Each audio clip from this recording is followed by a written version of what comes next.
or Joe-Joyce knockouts. That's what I said. Yeah. I don't trust none of them. That's right. You don't trust. Why? I see Joe-Joyce got hurt with a body shot when he fought Jennings, and I think, right, Jennings don't punch like that. The wild punches that he got hit now. But we shall see it. Yeah. We shall see what kind of fight. Yeah, you see how the undercard was weak, man. Boy, I ain't watched it. That's why I just quickly phoned you. Man. Usually the undercard is weak. Hamza Shearer does fought, and there's like Jack Cadwell, and then the African. What's the heavyweight for? The heavyweight Dave. What's his name again? Oh, the heavyweight. He's useless. What's it? Adelaide, man. No, man. Adelaide. He's rubbish. Yeah, he's not. I wasn't impressed. And that where's that place? That's look like a historic place. That where that there? Place there, you know. I don't know, but they're keeping it. I ain't got a clue. What you up to? Yeah. What you been up to? Anyway, ain't nothing going on, Spencer. You ain't started yet. No, I'm going on. I'm just grafting and doing my thing. Yeah, that's what's up, Spencer. That's what's up. Well, the team's coming in. I just look. You see this? That when I see when he get punched up by what's his name again? Latty. When Latty hit with Joe thingy, he run, and then Daniel Dubois and Joe-Joyce has been hit to the body shot by Jennings. So, you know what I'm saying? Exactly. Yeah. Exactly. Yeah, send me the link anyway. It's done already, bro. It's done already, Richard. All right, Spencer. Bless you, yeah? All right, nice one. EJ Boxer live, and we are live. What's up, Troy from Philly? Send the link.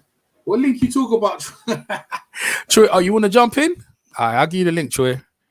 No worries, I'll give you the link. I'll give you the link. There you go. You can jump in. Yeah, this stream I can have 10 people on, so I can afford to put people up in there.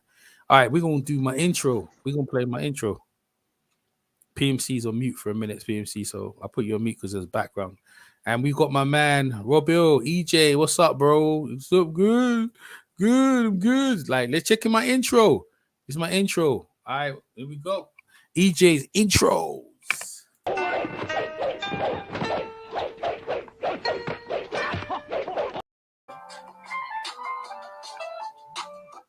Yes, Spencer, what going on? Nah, bro, you sent me some yard stream. I said you what? Yard stream. Oh yeah, you're right. I said you the wrong one, buddy. Yeah, you're right. That's for this. You see that one? That's for here. You know, that's the jump on this live stream here. Oh, okay. Yeah, if you want to jump on, if you want to jump directly on after, you can. All right. Yeah, I'll do that, man. All right, nice one, Spencer. There you go. Yeah, you're set now. Yo. Yo, what's up, Trey from Philly? What's going on? Yo, EJ Boxing Live. What's up, man? Oh yeah. I'm all right, man. I'm all right. So now, man. So who you got, buddy? Oh, he disappeared. That was quick, Spence. Okay, let me do my intro. Oh, Troy gonna jump back in. He gonna jump back in in a sec.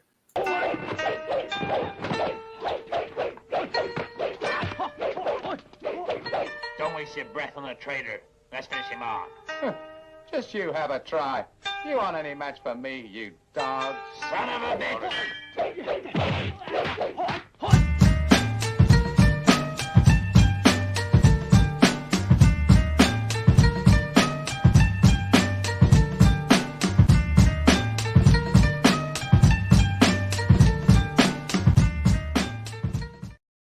My intro, let me. All right, let's get into it. So, this is a big test, or maybe not. Maybe. How many rounds do you think? How many do you reckon you're gonna go the full distance, or you never know. You got to approach every fight that way, round by round. You know what I mean? And then that's what the beauty of heavyweight boxing is. Once you start landing shots from round 1 through to round 4, 5, it takes its toll. Yeah. Do you know where I'm coming from? So I plan for it to go the distance, but if it don't, then that's the route we took. Are you ready to go the distance in terms of that? Are you gonna like you say, you're gonna pace yourself to take your time as round by round? I'll go the distance. I'm not gonna do after round 5 start blowing out my ass. Yeah, that's what everyone. I can't fight anymore. Yeah. Do you know what I mean? It might be tough to go 10 rounds. I've never been there before, but I've got the mental strength to absorb the punishment that my body's gonna go through by going someplace I've never been in a fight. But we do it day in day in the gym, so I'm sure I'll be able to withstand the pressure of going an extra 3 rounds. Oh man.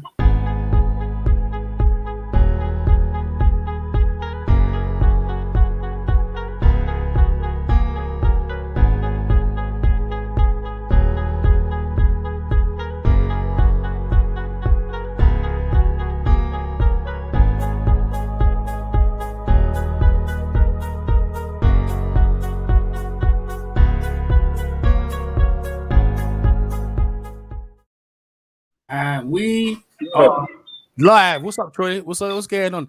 Daniel Dubois is in the ring right now. Here comes Joe-Joyce walking himself to the ring. So what's going on, bro? Who you got? Who you picking, buddy? I don't know, man. It just feel like I said. It just feel like a big British fight, man. I'm glad to be a part of it. But if I'm gonna make a prediction, I'm going with the young stallion. You go with Daniel Dubois? Yeah. Yo, hey, listen, you and 95% of the UK and everyone else. It's just me. I mean, Spencer Fury, and he going for Joe-Joyce. I'm going for Joe-Joyce. Like, I just like the guy who's been there and done it in experience. But we're gonna find out. Maybe it's this kid's time.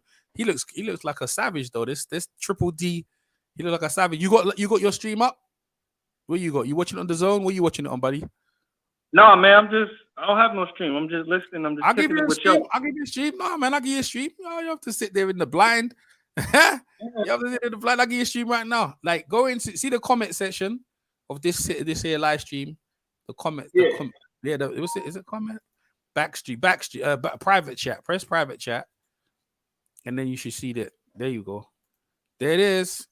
Private chat. So it's on the right hand side. Press private chat, and then you press that, and that's it. I want everyone in the chat, everyone who's here, give us their predictions because the fight is going down. Hey, how old is Daniel Dubois? 23. See, Joe-Joyce 37 or something like that. 30, see that age means something. 34 or something like that, but it don't matter. That age means something. It ain't like R. Kelly said, isn't it? Age ain't Aaliyah, age ain't nothing but a number ain't nothing but an age. That's what it is. Victor Laughlin of Scotland, Mark Lyson. Oh, they got Ian John Lewis, man. I don't really like that. Referee's dodgy. Ian John Lewis is a Roddy. All right, we're gonna get the intros in. Yeah, press that StreamYard, and you hope you can watch the fight. England. Let's go. And now, ladies and gentlemen, the time has arrived. That's right. Live from the iconic Church House in Westminster, this is our main event of the evening. Introducing to you first the challenger fighting tonight out of the red corner. He's wearing white with multicolors and weighed in at 18 He's 35 pounds. Joe-Joyce is 35. From Putney. He's too old, man. He's too old. Age is man, going to catch up with man, age ain't nothing, man. That don't mean nothing. You gonna find out. Yeah, but listen. We gonna find out, Philly. Philly, you gonna find out. You gonna find out. Joe-Joyce didn't accomplish with Bernard Hopkins. Yeah, you gonna find out. They got a crowd. They got a crowd, man. They got some sort of crowd there, man. And his opponent across the ring in his main event, he is the defending champion fighting tonight out of the blue corner, and he comes to the ring wearing black with gray. His official weight, 17 stone, 6 pounds. Hailing from Greenwich, London, England, he is undefeated with 15 wins. 14 of his 15 wins come by way of knockout. Ladies and gentlemen, here is the current WBO International, WBC Silver, British, and Commonwealth Heavyweight Champion, Triple D, Daniel Dynamite Dubois. All right, Troy from Philly. You got the link up? Troy? No. I got it. It's not playing. I'm trying to make it play now. Oh, what's up, Kyle? Yeah, the 3 rounds, Daniel Dubois. Yeah, what it is when you press it, these pop-ups come. Get rid of the pop-ups, and then you go back to like the screen, the main screen, and it'll work. If you do it on your phone, it's harder, but I usually do it on my PC. It's easy. You want to get rid of the pop-ups, like, and then you. Okay. All right. If the fight's about to start, so I'm gonna see what's going on. They're both bouncing on their feet. You know what I'm saying? Me and YG, and see YG, he's a little rat. He ran out because I'm about to turn him because I picked Joe-Joyce and he picked them boy. YG's been on a winning streak and that's about to end right now. And we're in round 1. Here we go. And Joe-Joyce jabbing to the body. Oh, Daniel Dubois. Hey, Joe-Joyce. I'm saying Joe-Joyce gonna put him out, man. He gonna put him to sleep. Let's go, Joyce. Joyce putting him. Joyce leaning over his front foot. Joyce's head is upright though, bro. His head is upright. Hey, that Daniel Dubois got a massive back, man. Yes, this is the first time Daniel Dubois has been on the back foot. See, he don't know how to be on the back foot. Good defense by Dubois. He's light, right-footed. Good jab by Joe-Joyce. Yeah, Joe-Joyce is leading in. Daniel Dubois throw a big right, missed. Oh, here comes Joe-Joyce's big right. Jeez, hey, listen, they ain't going the distance, bro. What's it? These are some big boys. That's everybody. These are some big guys, bro. Everyone say Joe-Joyce is slow. Bro, this is some serious shit. This is some serious stuff, man. Joe-Joyce is just keep pushing the jab, missed, come back with a left hook. And his trainer's not there as well. Israel Salis, he couldn't be in the corner because of COVID. So that's kind of a distance. I want to know who's his corner. As Joe-Joyce keeps pushing the jab out. That's a beautiful jab he's got there. That's a really good jab, Joe-Joyce's jab, you know. It's a really good, that's an old school jab. He don't turn it, he just pushes it out off the front. He pushes it off the front foot. And that's good. See, Daniel Dubois has been on the back foot, which in most of his fights, he hasn't had that happening to. Ooh, Joe-Joyce got jabbed in his face. Daniel got jabbed in his face. And the Juggernaut is rolling up. Hey, Joyce is, I think Dubois is going to have to, ooh, he's getting touched up now, see? The young kid's getting touched up and he's bouncing on the back foot. He looks good. And this is all Joe-Joyce's round. Oh, that's a good jab by the Dubois right there. Made Joe-Joyce go back. Oh, the double jab by Joyce. This is a battle of the jabs. Beautiful. Then no right hand. I think, woo, this is really good. And another jab. Oh my God. Dubois' head's getting bounced off like a Spalding basketball. The way he's snapping back. Listen, he's just doing a schooling. A beautiful jab to the body. And this is school 101 for the young Daniel Dubois. He's gonna have to do something. You know what I mean? He's gonna have to do something. Oh, he's on the front foot now. Let's see what he does. Oh, he's coming in. See? Oh, beautiful maneuver by Joe-Joyce to get out of the way. And Daniel Dubois is coming with a combination that Daniel Dubois looks. He looks real methodical. He's getting jabbed up on his dome. He ain't never been hit this much in any professional fight. Yeah, Joe-Joyce is definitely the professionalism. As that, oh, beautiful double jab by Joe. He didn't land though, but it's busy. I like the jab from Joe-Joyce. Double jab, missing, hitting the air, but I like it out there though. I like it out there. See, he ain't even thrown his right yet. And this is all coming under the 10 seconds in the first round. And I'm gonna get my scorecard out. I think it's gonna go scorecards. It's a good fight. This is good 1-2 from Joe-Joyce, man. Lands on I think the right landed. And this is body shot, and that's a round for Joe-Joyce. Get my scorecard out, people. We're in a fight, bro. We are definitely in a fight. Let you believe that. Believe that. That was definitely a round. Let me see what the guys are saying. Oh, Troy from Philly. Hey, yo, Troy, you back? Man, you're trying to watch the fight. You're trying to watch the fight on your phone and be on the live stream. Probably don't work, bro. It's probably either one of the two, innit?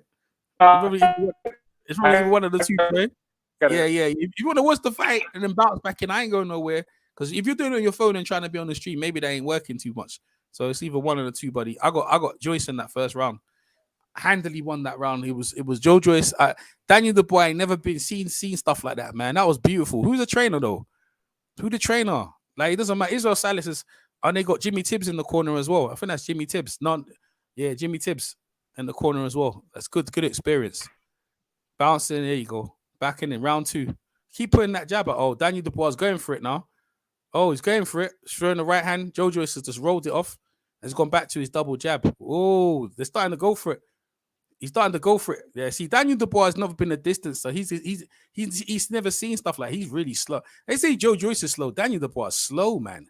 He's slow himself. I think he put too much muscle on. You know what I mean? Look at Daniel Joe-Joyce back. See, the referee, yeah, he can have a trouble with these two big lumps.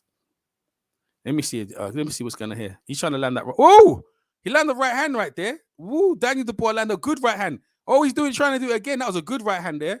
That was a beautiful right hand. Joe-Joyce ain't even land his right hand, not really yet. Ooh, Daniel Dubois, sure, he shook up Joe-Joyce with that right hand. Ooh, body shot. Ooh, Daniel Dubois is putting some. Dude, this is a better round for Daniel Dubois. He lost that first round. He definitely do better in this round. That was a big, he like detonated his bombs, and the Juggernaut took it well, and he's gone back to his double jab. He's feinting. This is a really good technical fight for the two of them. Really good. What's it here? Joe-Joyce is doing pretty good though. See, these people talk about the age. That's all they have. Age is a beautiful thing to have, bro. You know what I'm saying? It's a schools in session. The double jab of Joe-Joyce is walking him down. A beautiful jab. Oh, see? Ooh, and he learned good rolling. And Daniel Dubois. Ooh, yeah, see, he's handling him in. Ooh. See, that was a mistake by Joe-Joyce there. He should have tied him up properly. See, he got caught there. Joe-Joyce, Daniel Dubois took advantage right there. That was good. Yeah, he got him with the see. He don't hit as hard as he think he does, man. And the Juggernaut's still there chugging away with the jab. He ain't even got started into second gear yet. He's just taking his time. See, Daniel Dubois is throwing all these big guns. I don't think he can have left in the late rounds, man. He's gonna get tired, bro. He's already blowing at his ass already. I think he put too much bulk on, man. He's looking at his head just getting knocked back with that jab. And I tell you what, Joe-Joyce done well to take that, but he got hit with a shot on the ropes there by Dubois. Oh, definitely good on well. His chin's really good. His chin's really good. Oh, his chin's really good from Joe-Joyce. The two of them are slow. But Joe-Joyce come from Daniel Dubois, good. Daniel Dubois definitely winning this round here, man. This is all the young Dubois. And Joe-Joyce is in some bit of a trouble here. You gonna throw a right hand or what? Throw your right hand, Joyce, man. Yo, just detonate on him, bro. I tell you, Daniel Dubois throwing all of his guns early.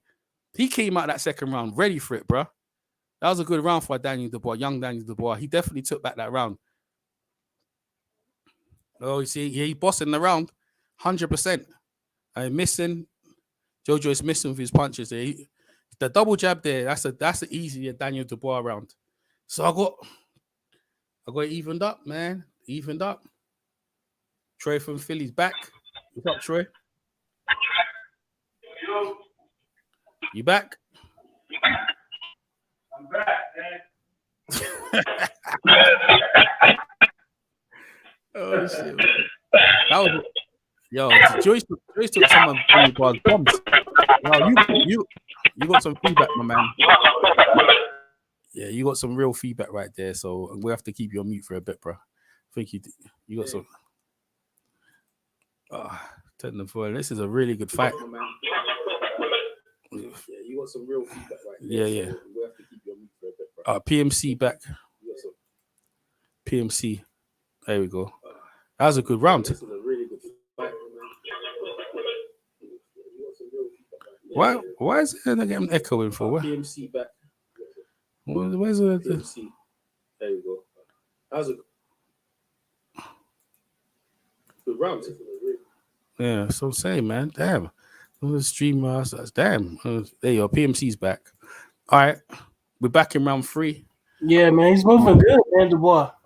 Oh, you watching it now? Oh, you watching it? Yeah. Yeah, Daniel Dubois doing all right. Oh, he's lowering the bombs. He's going for it. Oh, yeah, he's going to knock him out. He's trying to knock him out. Joe-Joyce good. Joe-Joyce took a big shot. His jabs, man. Yeah, he's going for it. I tell you what, Joe-Joyce is doing all right though, man. Man, left hook, Joe-Joyce. Yeah, but Joe-Joyce is. I think Dubois slowing down, man. Yeah, because he never been distance, bro. He ain't been the distance for ages, bro. He's tired. Yeah, Joyce is just taking his time. He ain't even thrown his big shots yet. Well, Joyce took some of his big punches. Go ahead. Yeah, he took all of his shots, man. See, he knows his jab. Yeah, exactly. The double jab is beautiful, isn't it? The double jab, like, he keeps touching him. I tell you, he's touching him a lot now. Yeah, he's cut the jab. He's minute 30 in now. Minute 20. Joe-Joyce is peppering with that double jab, man. And a left hook right there. But Daniel Dubois started fast. The double jab is because if he's right over the top of his punch, he's just getting caught up, bro. Like he can't. He's slow, bro. He's tired. Yo, but where's YG? I told him. He's tired already. Yeah, he's tired already. Jojo has got best. His conditioning is good. Look at that double jab. Oh, he got his nose bleeding now. Whose nose is bleeding? Like his nose. Daniel Dubois? Yeah, Dubois. Yeah, of course. His nose is gonna look like Rudolph the red-nosed reindeer, bro. Look how he just keep peppering his nose, like his nose red. Nose red. I think some blood Yeah. came out of that bad boy. Yeah, Joe Joyce is putting him to school, man. The school's Oh, in good body punch by Joe Joyce. Yeah, I ain't see that yet. I ain't see you. What number? What's your minute? That was red. What's your minutes? 20 seconds left. Oh yeah, you in front of me, man. What you watching it on? You watching it on what? StreamYard? I'm watching on the same stream you provided. Oh yeah, you in front of me, son, and I'm in the country. How that way? I don't know. Oh, so who you give that round to then? This round, I say the third. What's the third round? I give to Joyce. Joyce, yeah. Oh, you're not wrong with those jabs, man. Yeah, Spencer. Yeah, listen, Joe Joyce is schooling him. He ain't even throw. Ooh, he's a good body shot, man. Ooh. Yeah, that's what I said. A good body shot. That body shot was beat, bro. Yeah, it was nice, wasn't it? The bar's getting schooled, man. That little double jab he's doing, the double jab is doing him dirty, man. And Dubois landed all his good punches. It didn't even phase Joe Joyce. Yeah, he ain't gonna have nothing left. He ain't gonna have nothing left going down the stretch, man. No, because he loaded up and he hit him with a straight right uppercut, and Joe Joyce is still standing. Yeah, you saying Spencer? Damn. I'm in round 3, man. I got thingy, man. I got round 3. Nah, I'm ahead of you. I'm round 4 now. Oh, you're up? Nah, you better come off, man. You're gonna do me and Spencer. Yeah. Okay, nice one. I mean, see, everyone's got their stream in front of me, man. See, he's round 4 to start. My round is starting now. Yeah, that's what he said. You and him both on the same bloody thing. That's ain't that a bitch, right? I'm going to give the streams up. Yeah, man, I got Joe Joyce winning that round there. Joe Joyce, he came out big though. Daniel, he threw his big bombs. He just took the ball's back on it now. He's hopping around now. Yeah, well, he started off well. He started unloaded. He ain't got nothing left, man. He ain't see the thing. He don't hit as hard as he think he does, man. Oh, he got him good with the right hook there. Came back. He don't hit as hard as he think he does. Landing his jab, but Joyce is landing his jab now. Man, yo, that jab is dirty with it, man. That jab is beautiful. That's a beautiful jab that he's landing. She's experienced, man. Now Dubois is just flicking out the jab. You're right. Oh, he just missed with the uppercut, the right uppercut. Yeah, you see, Joe Joyce is starting to go through the gears now, man. Starting to school him up. Yeah, Dubois just missed with the uppercut. Yeah, he ain't got much left, and he ain't got much left about what he want to do, man. He landed his shots. He should probably stop lifting weights, man. I think both of them lift too much weight. I think he's 23 though. This guy's 34, and he's slow. They're about as slow as each other. How they say he's fast? Yeah, they both slow. Yeah, they're both slow. He put on too much weight. He should have been a bit more lighter, and he would have been a bit more explosive. Oh man! I mean, Joyce is doing a great job slipping with these punches, man. The head movement is great for Joyce. The jab is beautiful, man. Yeah, that jab is beautiful, bro. He slipped like 2 jabs. Man. But they said he was slow. Yeah, that's what I'm saying, man. But he's like, man, he about to knock this dude out, man. He's that jab. Well, he messing with that jab. The boy, go ahead. The boys ain't got no head movement. He not moving his head at all. He the boys. You WD the boys. You funny. The boy. Well, that's why. I mean, that's a okay. WD the boys. Yo, listen, he's schooling him, man. He's taking him to Cuban school boxing. And his mouth is open now. His mouth is open. Look at that. He's kicking. Look at him. Look at his mouth open. He's breathing hard. And he's just good, man. His conditioning is really good. He's pushing his jabs now. Yo, he's just taking his time. That jab is just dead. He ain't even thrown the right hand yet, bro. Yeah. He you know what I'm saying? He's just beating him with the jab. He's just beating him with the jab. You can tell the way he's throwing his punches now. He ain't got no steam on his punches. Yeah, man. He's just getting his head knocked back like a freaking Spalding basketball, bro. Yo, bro, look at his head just getting knocked back. He's too muscular, man. Yeah, but he's tired. He's just getting his head. He talked too much, man. You know, he said something about Joe Joyce's mom because his mom partially blind. And he said, well, after I beat your son won't be able to see. You won't be able to see your son. You know what I mean? He said some rubbish like that. Oh, man, that's messed up. Yeah, he said something. That's what the boy said, man. Said some greasy stuff like that. Oh, look like he just walked to the right hand, Joe Joyce. Yo, bro. But he can take one. He lost that round. Who that? Joe? Who lost that round? Joyce? No, Dubois. What? Yeah, a good tie up. That's lost the fourth. So look how he's just handling him like a baby. I think his face is swelling up, man. Dubois' face is starting to swell up. on the from the jabs. His face is starting to swell up, man. Oh yeah. Oh, it sure is, man. Yeah, he's busted up. That's to say, his nose is bleeding. Yeah, because of jab. Nose bleeding. Yeah, he's just jabbing him. This you know, Klitschko used to call it. He used to call it pizza face. You know, a pizza. Panic too. Yeah, Joyce is schooling him, bro. Joyce's jab is heavy, man. Look at him. Joyce ain't hit him with no right hand. The dude's already swelling up, bro. Schooling him, bro. Man, I'm trying to tell people, bro. It's just schooling him. Dangerous, bro. Yeah, Kyle this job. What's up, Kyle? What's up, Kyle? Oh, Kyle, I'll put your Kyle mute. That's cool. You know what I'm saying? Yeah, it's a good fight. Yeah, it is. It's a very good fight, man. Definitely worthwhile, man. My man PMC, EJ back again. You know what I'm saying? And his face is swell up, man. I knew it was coming because he's getting hit. He ain't never. What round y'all there? Oh, what's up, Kyle? My round fingers. Round 5. Yeah. You guys are in front of me, Kyle. Kyle, you in front because you in PMC round 5, but. We rocking Joyce now. He hitting Joyce with some power shots. Nah, man. He just hit him with a straight right hand. What minute we know Kyle pick. We know Kyle. Oh, nice right hand. But we know Kyle's picking. Kyle's already. So I know Kyle. Joyce taking these right hands. Kyle. And then come on, Kyle. You know you got Daniel Dubois. You picked Daniel Dubois, right? Yeah, I do, man. I do. I'm not gonna be biased. I can tell the favoritism already. I can smell the favoritism already, Kyle. Come on now. You know, already. Oh no, I'm gonna call it how I see it, man. I'm not gonna be that biased. Yeah, Kyle. I know I get it, bro. Dubois starting to land that right hand though. He too slow. He too stiff. He done too much weights, bro. Walking around trying to think he's powerful. He needed more explosive. He put too much weight on. You're right, Kyle. My bad. You're right. The right hand did. You're right. The right hand landed. You're right, Kyle. I'll take that back, Kyle. Kyle kept it 100. EJ apologized. You know what I'm saying? That right hand went like a rocket over his head. You know what I mean? But he ain't got much more. Kyle, he ain't got much more of that though. He's just getting his head pepper face. Remember Klitschko used to call it pizza face, right? That's what he is. He's making his face turn different colors. His eyes shutting down. This is like, how long can his eye? He's gonna get his eye shut down. He breathing heavy too, man. Yeah, man. And now Joyce is putting the right hand on him now. He's just putting the right hand on him now. See, now the right hand's gonna come over across. See, look, right hand come back, left hook to the body.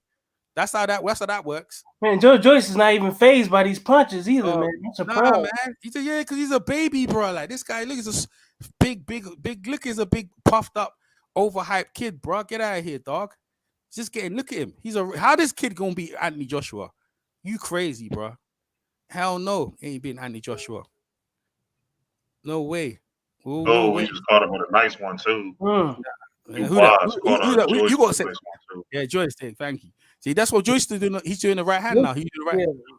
He's catching Joyce at the end of this round, bro. Joyce getting hit with some clean shots, bro. Yeah, but you know, we can give it to Dubois because he landed a lot of clean rights, man. Yeah, Dubois, I'm giving this round to Dubois, dude. He hit some clean shots. I don't know about that. Well, he started well. You'll see him. Okay, I'll see. Well, he ended well too, man, because he's sticking him. He got Joyce backing up now. Yeah, but Joyce is not even phazed by this stuff, and he died.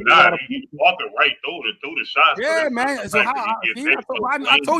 I told you his power's overrated, bro. Like he ain't never been against elite fighters. Yeah, that's the boy. Because he couldn't knock out Kevin Johnson. Yeah, I see the right hand. That's what you talk about. He couldn't knock out Kevin Johnson. That too. Man. Dubois left eye. You're right. You're right. Dubois winning this. Yeah, you right. Dubois done much better in this. He got that, man. He got that with the right. You know what it is, Kyle? He's very good coming forward. That's what he is. He don't fight on the back foot. So now he coming forward. He got more success. And this is what I said. He's coming forward now. Yeah, he's coming forward now on Joyce. But Joyce has got good defense, bro. Joyce has got good defense. Joyce look a little tired himself. Nah, but I think it's because he's on the back foot, man. But he's got better defense. Hey, I'll give that round to the. He looks more relaxed. Hey, I got agree with you. He does. I got to agree with you, Carl. You keep it 100, bro. Everything you just said there, I agree with you.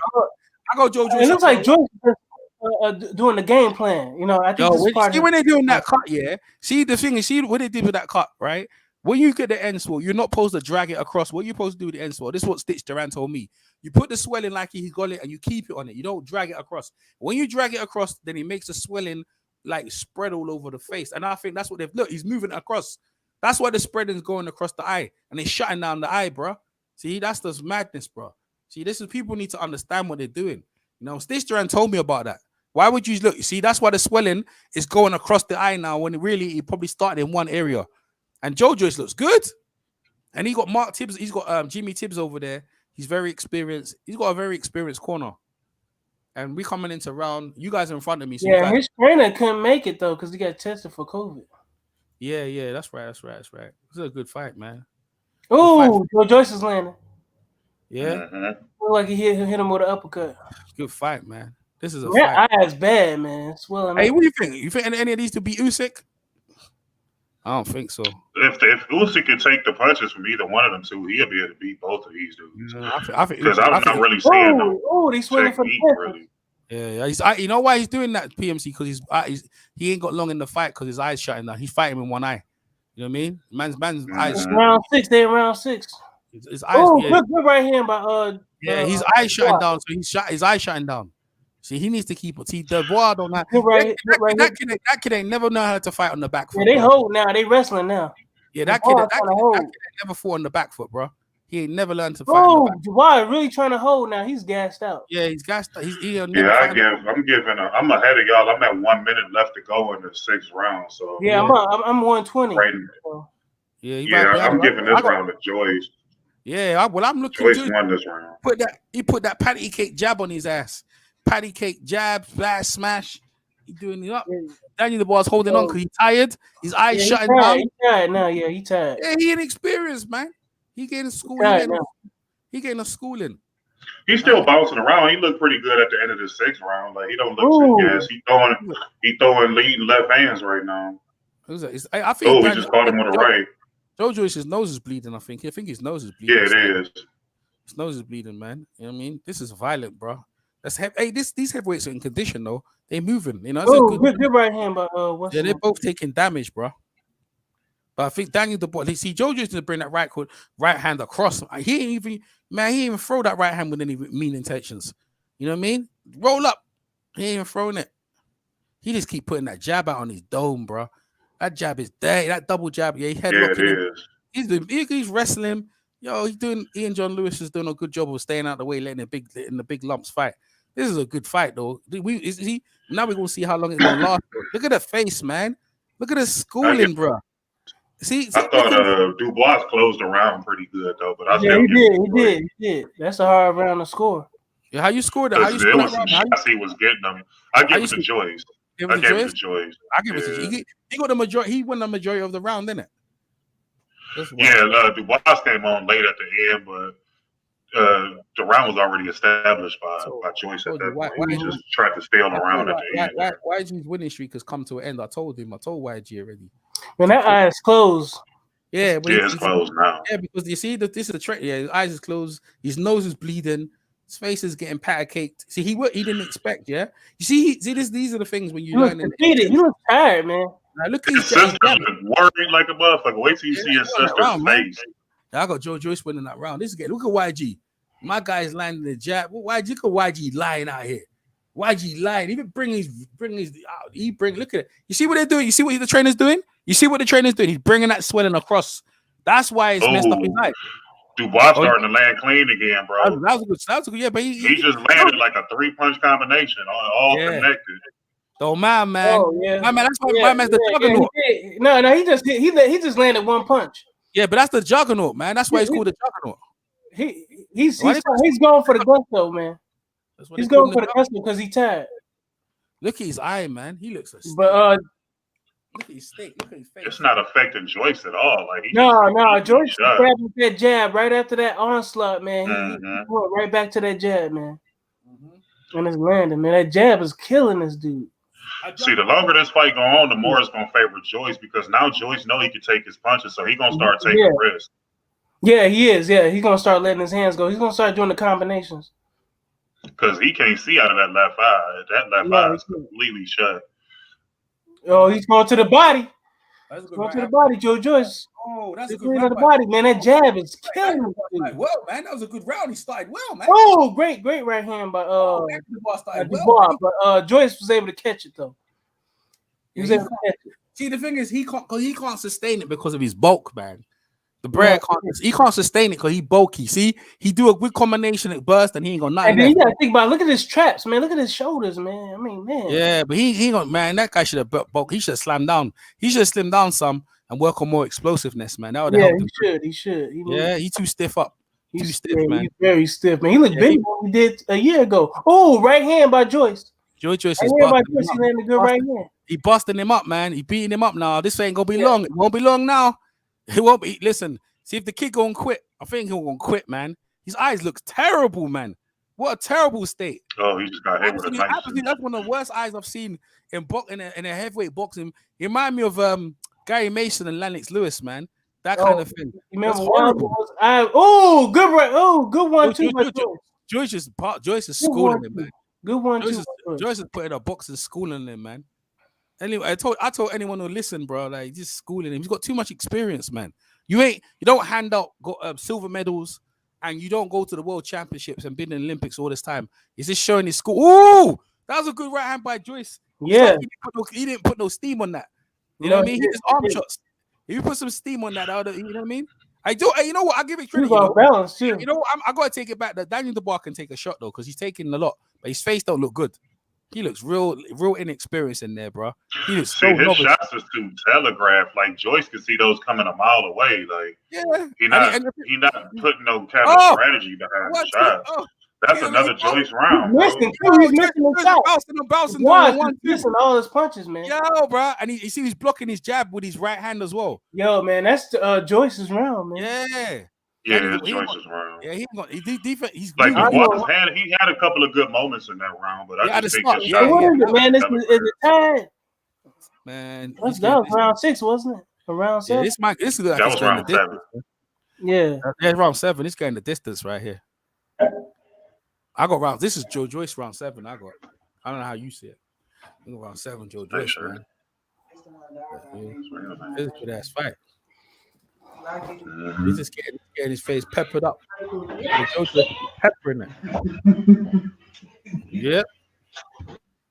And that's in the books. That's the Joe Joyce round right there. Peppered up his coach is like shaking his head, like do this. Yeah, but he can't do nothing. He ain't taking the punch. He ain't taking no punches. Good ass round, man. Good ass round.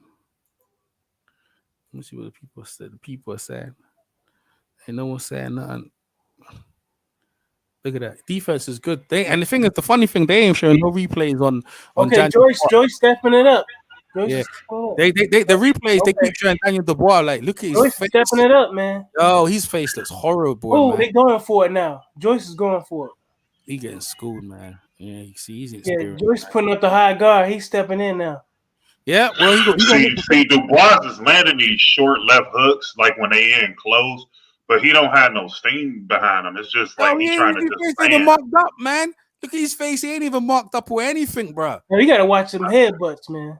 Yeah. Yo, he landed the same shot like 3 or 4 times in a row. Like as far as the rounds, like he landed a shot at least. Oh, good check that Joe Joyce. Joe Joyce is going for it. I think Sky. Yeah, I think Eddie Hearn. You know his contract finishes, right? Joe Joyce. Eddie Hearn go scoop him up. Eddie Hearn go scoop him up for the big fights, man. For real. He's schooling him, bro. He's a steady schooling him. It's a slow. I mean, Joyce is fine. Like, as far as, like he landed his jab pretty good. Man, he's I don't really see him beating no top heavyweights. We beating this kid. That's what I care about. Great jab, man. 3 jabs. He is beat. Oh, another good jab. I worry about that right now, Kyle.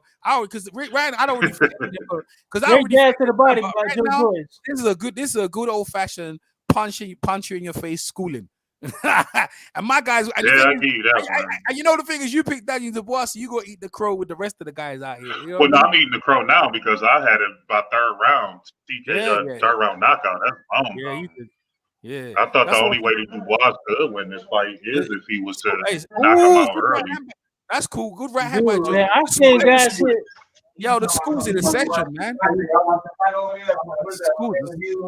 think guys hit Joe Joyce with the punches. He ain't even moving. He ain't loud. That stuff in the background, man. That stuff in the background. Damn, it's loud, man. Oh, okay. Good combination by Dubois, but it was half-hearted though. School. He just throwing punches to keep busy now. He ain't got no steam on his punches. This is a nice one. This is a nice swift beating, man. Yeah, he ain't got no steam on his punches. He ain't got nothing else, man. He ain't got nothing on his punches. Finished. Yeah, uppercut would be nice, you know. You should throw an uppercut in there, Joe Joyce. Uppercut will catch him. Ooh, he's trying to land that right now, Joe Joyce. Good, bro. It's in bacon. And what you call it? He getting undressed in front of the whole British Republic. Look like he landing a good right hand, the boys. But he ain't even going to. Joe Joyce is just missing with that right hand. He ain't going out of first gear, bro. He ain't even got out. Oh, good body punch by the boys. Man, young. Everyone talk about young, and young don't mean shit if you ain't got no experience, man. Yo, that was the boy Joyce's round, man. No, man. Look at that. Joyce is just kicking me. That jab is the key thing. He don't know how to get past that jab. He ain't got no idea for the jab. Oh, good right hand. See that right hand on the replay? He don't have to defend the jab, man. He don't have to defend the jab. Oh, another good right hand. Oh, no, George is a schooling him. He ain't even trying hard. He's just like flicking. He's just arm shots, man. Oh, he missed that right hand. That right hand landed. He's just arm shots. Even anything lands, it's like Joe is eating it like Pac-Man and just keep coming. He's eating everything. He's missing a lot of those punches, man. You just saw the replay. He missed that right now. I got who you wouldn't got that round. I got Joe Joyce winning this round. Who you got? I got Joyce sweeping the last 3 rounds. Like Dubois too telegraph. He too slow. So Joyce taller and he's staying in range, so he able to see those punches. Yeah. Hey, you know what's funny? I heard this going into the fight. They were saying Joe Joyce is slow. That's what I heard. That's what they tell people telling me. Oh, look at that right hand there. See, they're going to have to show slow-mos of Joe Joyce. Joe Joyce to school him. Yeah, you right. I didn't know Dubois was going to. The inexperience is starting to show up in this fight big time. Because from the start, from the very start. Able to, like, if he had more experience, he'd know how to get that right hand off. Like, his shots are too telegraphed. He been fighting bombs, man. He was fighting bombs. Fighting at the correct distance. He can see everything that's coming towards him. All he doing is just moving to the side every time. Yeah, he sure is. It's moving side to side. That's exactly what he's doing. Moving side to side and he clenching up whenever Dubois get in close. That's why Dubois is not effective and he's gassed out. Yeah, well, that's why when you fight bums, man. You know what I mean? That's true. Yeah. I mean, Anthony Yarde fought a lot of bums before he fought Kobe. Well, that's why Well, that's what happened to him as well. Like, that's how it goes, isn't it? That's what I'm saying. That's a fact. But he put up a better effort. He almost had Kovalev's ass out of there. Yeah, but that's what Dubois hasn't even hurt Joyce is starting to throw that right hand now. He's starting to throw the right hand now. That's what I'm saying. I'm like, he's doing. He needs to throw an uppercut. He needs to throw a right uppercut, bro. Like I left. Yeah, he sure does. That uppercut. He probably exposed himself. He threw that uppercut. Yeah, no. But he ain't expecting it though. He ain't expecting it because he's been throwing like hooks, like this. Oh, good right hand by Dubois. Yeah, he's taming him. He's like the lion tamer, bro. You see this schooling. This kid's getting undressed out here. You know what I mean? It's horrible, man. But that's the limitation of your training, and limitation of your trainer in the corner. You know what I mean? And the opposition you've been fighting. You know what I mean? You can't. Boxing is the truth. It ain't no joke. It's what it is. Yeah, you knew already. Like this guy's. If anyone said they say Joe Joyce, they say he's aged. That's all they said. I said, yo, but look, man. Yeah, he in shape and he's on it, bro. You know what I mean? He making a statement out here. Oh, nice right hand by Joyce. Joyce is just schooling him, man. He's just doing. He missing. You know, he with Israel Salas, yeah. He's the Cuban trainer.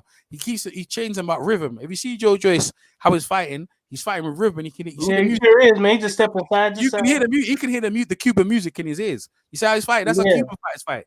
They fight with that rhythm. Look at his rhythm. You see, that's why Joe Joyce can't pin him. Because he's rhythm. He's rhythm. Look at the rhythm he's there. You see this guy ain't got. You see Joe Joyce be fighting. He just missing these. Dubois fighting no music in the background. When he train, he just hits the bag. He got no rhythm, bro. Look at the rhythm. Look at this guy. Look at the fluidness of this jab and everything. Look at the rhythm and the footwork. Rolling his hands, moving from side to side. Oh, nice uppercut by Joe Joyce. Yeah, man. Nice right hand.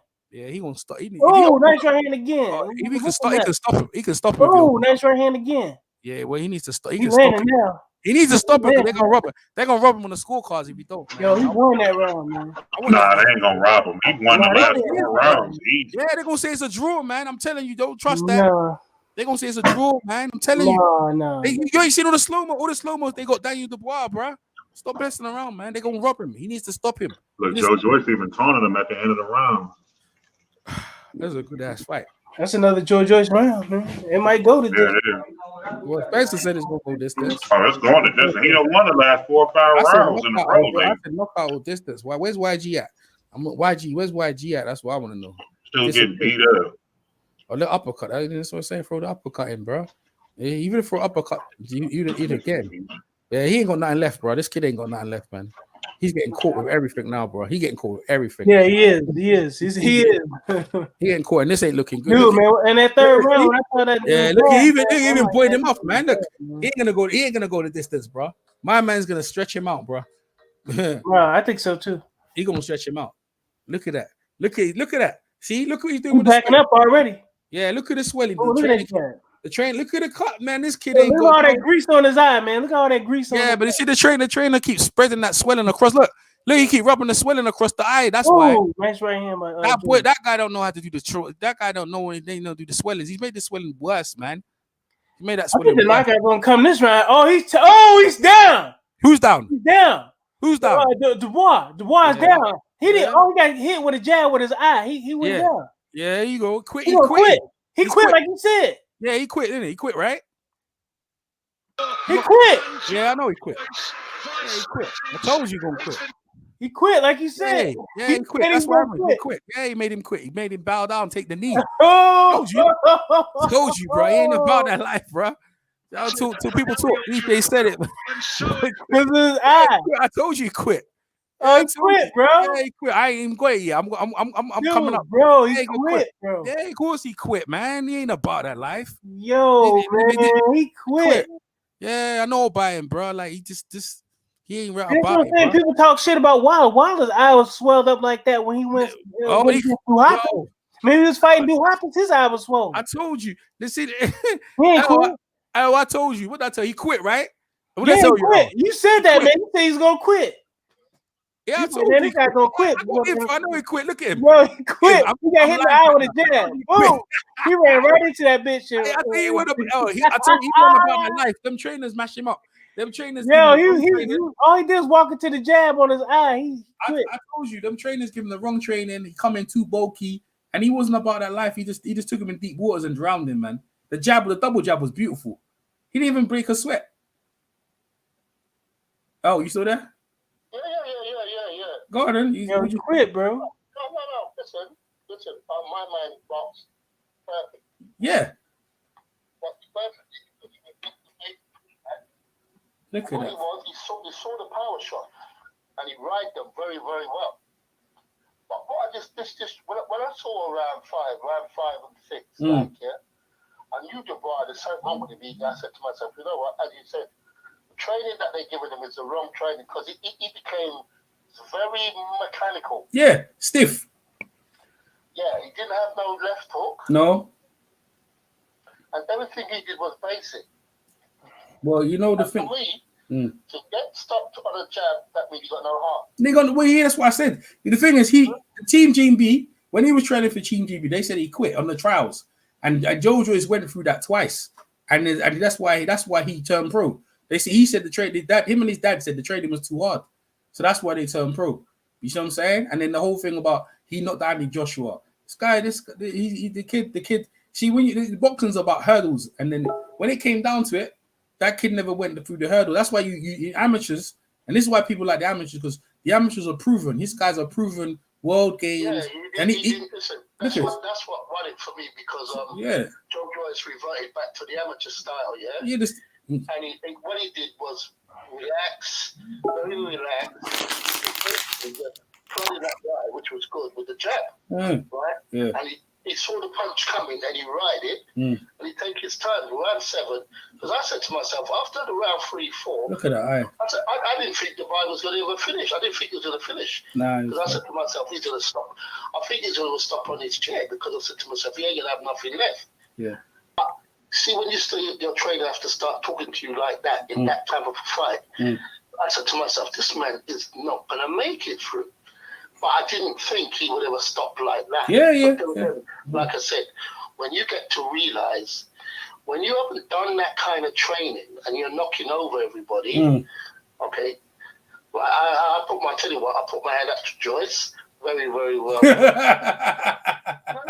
but listen, skills pay the bills, doesn't it? Well, I told you, experience pays the bills, mate. Yeah. Well, skills, experience. Yeah. The skills. Yeah. But you know, he got trained. He got trained by Israel Stylist as the Cuban guy, and as you know, the Cuban guys are the best amateurs. And you see him at the rhythm. You see, he was boxing at a rhythm. You know what I mean? He's moving. He relaxed. Yeah, relax. His head was moving. He was moving the footwork. Yep, he sure was. Yeah.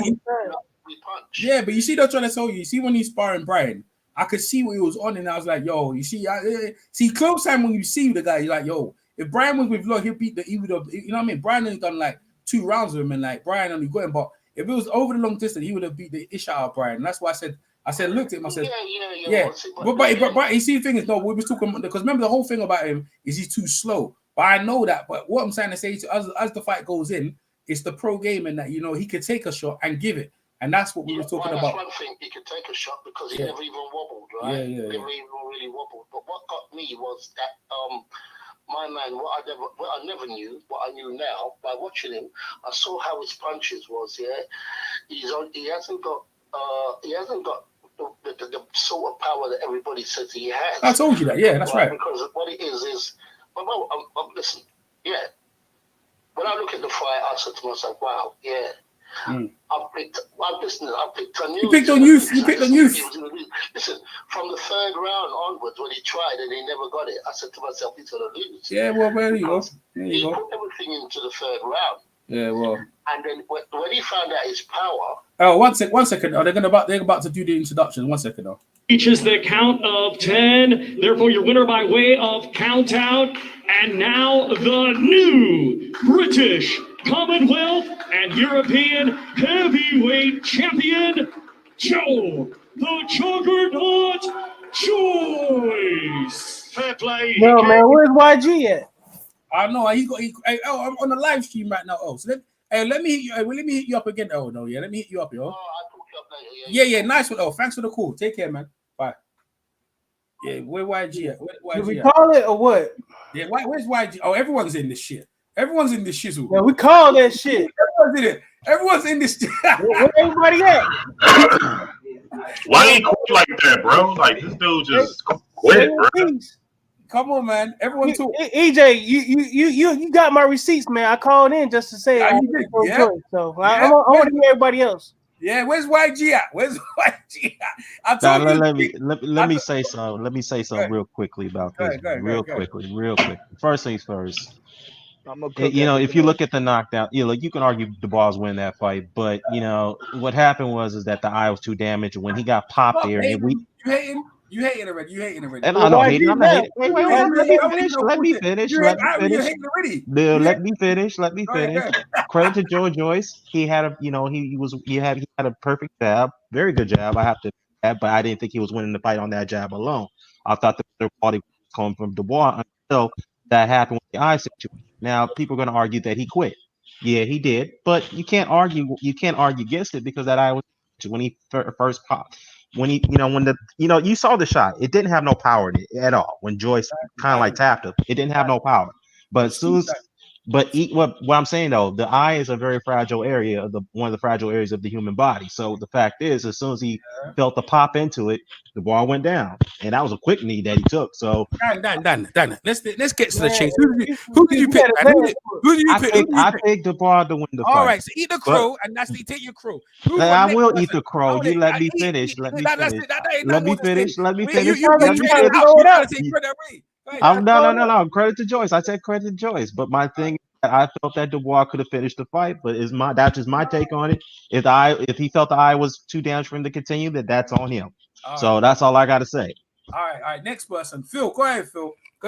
And then Look, man. You know, I'm on wax saying, it's gonna be a close fight, but I favor Joyce in the fight. My thing is this right here. Whenever you have a training camp and your trainers, the people, who supports you and grind with you each and every day is coming out and saying that this may be one fight too early. It kind of makes me think, do they not believe in you? Do they not think you're ready? It's just to me, that's just ridiculous. Why would your trainer come out and say something like that, right? You know what he said? Oh, dear. Yeah. Trainers came out and said, we might have took this fight, one fight too early, but this is the state of heavyweight boxing. You got to get in where you fit in. So, when you say something like that, to me, it's kind of a red flag. My thing this right here at the end of the day, I favor Joyce because Joyce had been in there with the, to me, more stiffer competition. Who else is gonna fight? What's that noise? No, Oh yeah, Joe Joyce had been in there to me, personally with the stiffer competition. We all know that he had the amateur background, silver Olympian. I mean, all the signs pointed to Joyce, to me personally, being the favorite. Now, at the end of the day, Dubois basically, man, got in there with a bunch of quitters, man, and he padded his resume. He got in there with a bunch of quitters, and he padded his resume because those same shots that would have hit any of his previous opponents that hit Joe Joyce today, those guys would have laid it down. Joe Joyce definitely showed everybody that he's got a chin, but if you didn't know that already, I mean, I don't know what you've been watching. The knock on Dubois is that he just didn't prepare himself to go in there with a guy that could take his shot. So Joyce got in there, did his thing, stuck to the game plan, boxed the entire fight, peppered him with his jab the entire time. And guess what? EJ Boxing Live called it. He said, Daniel Dubois, and I quote him, he said, when Daniel Dubois start getting hit, he's going to quit. And guess what? That's exactly what happened. I mean, it was a good fight, but and it was a very close fight. Yeah, but, it was. You can see the experienced fighter prevailed in that one, and that's why I personally gave Joyce the edge in this fight. Yeah. All right, we got next person. Hold up, Dan, because you don't. I ate my crow. But go ahead. I can smell the crow in your breath. Let's keep going. Yeah, no. Why you smelling my breath, bro? Damn, that's kind of close, dog. Hey man, it's cold out here, man. It's cold. YG, come over. I'm gonna get him. Right? Hey, Jalik, the leader. What's up, Jalik? DJ, what's popping, man? Thanks for having me on. Yeah, I picked Slow Joe between 9 and 12 because I figured that stamina and chin can outdo his power. And I'm gonna be honest with you, bro. If you quit with 3 rounds left, and I know it's his eye, whatever, but he actually probably want to consider retiring because it's not a game. He's like the black Virgil, what's his name? Victor Ortiz against Madonna. Victor Cruz. He need to retire, bro. It's not no joke, bro, because the fight was good. And Joe Joyce, he's slow, and he only got 1 gear, but if you look real carefully, he uses Capriari stuff to slip the punches just a little bit. And he's real resilient, and his jab was messing him up. And homeboy is a bully. He used to people falling, and as soon as you stand up to him, just look what happened to the bully. You said he used capoeira? Yeah, that's what he practices. Look at the end of every fight. Look at the flip he just executed. That capoeira flip that he just did at the end of the fight. He practices that, and if you notice in the corner, he real calm and real relaxed. And homeboy was looking frustrated. I said he was about to quit. He was getting tired. He weighed too much. He eating. I don't know what he eating over there. His stamina is not that good. And if you're gonna quit this early, then you might as well just find another career, bro. Just help the youth and volunteer, bro. You can't be playing with stuff like that. 100%, bro. You can't be playing with boxing like that. Yeah, now, hey, 100%. All right, what else we got to talk? Oh yeah, my man PMC. Go ahead, PMC. Yo, man, like I said, that's why I called in on the stream. I just wanted to put my receipt in because I didn't do no video in. But I mean, you can vouch for me. I told you, man, Joe Joyce is gonna get it. It's on record. You on the record. I told you it's on the wax, man. It's gonna Joe Joyce is gonna get it because Joe Joyce is just like Danny Garcia. You know what I'm saying? You can hit him in the face all you want. The dude's gonna is mechanical. He's gonna stick to the basics. And yeah, and you saw it. That's what it was. Dudes are a jug. That's why they call him the juggernaut. Dude's like a damn robot. And if you stand in front of him and stuff like that, you gas out, and you can't hurt him, man. He just gonna wear you down, man.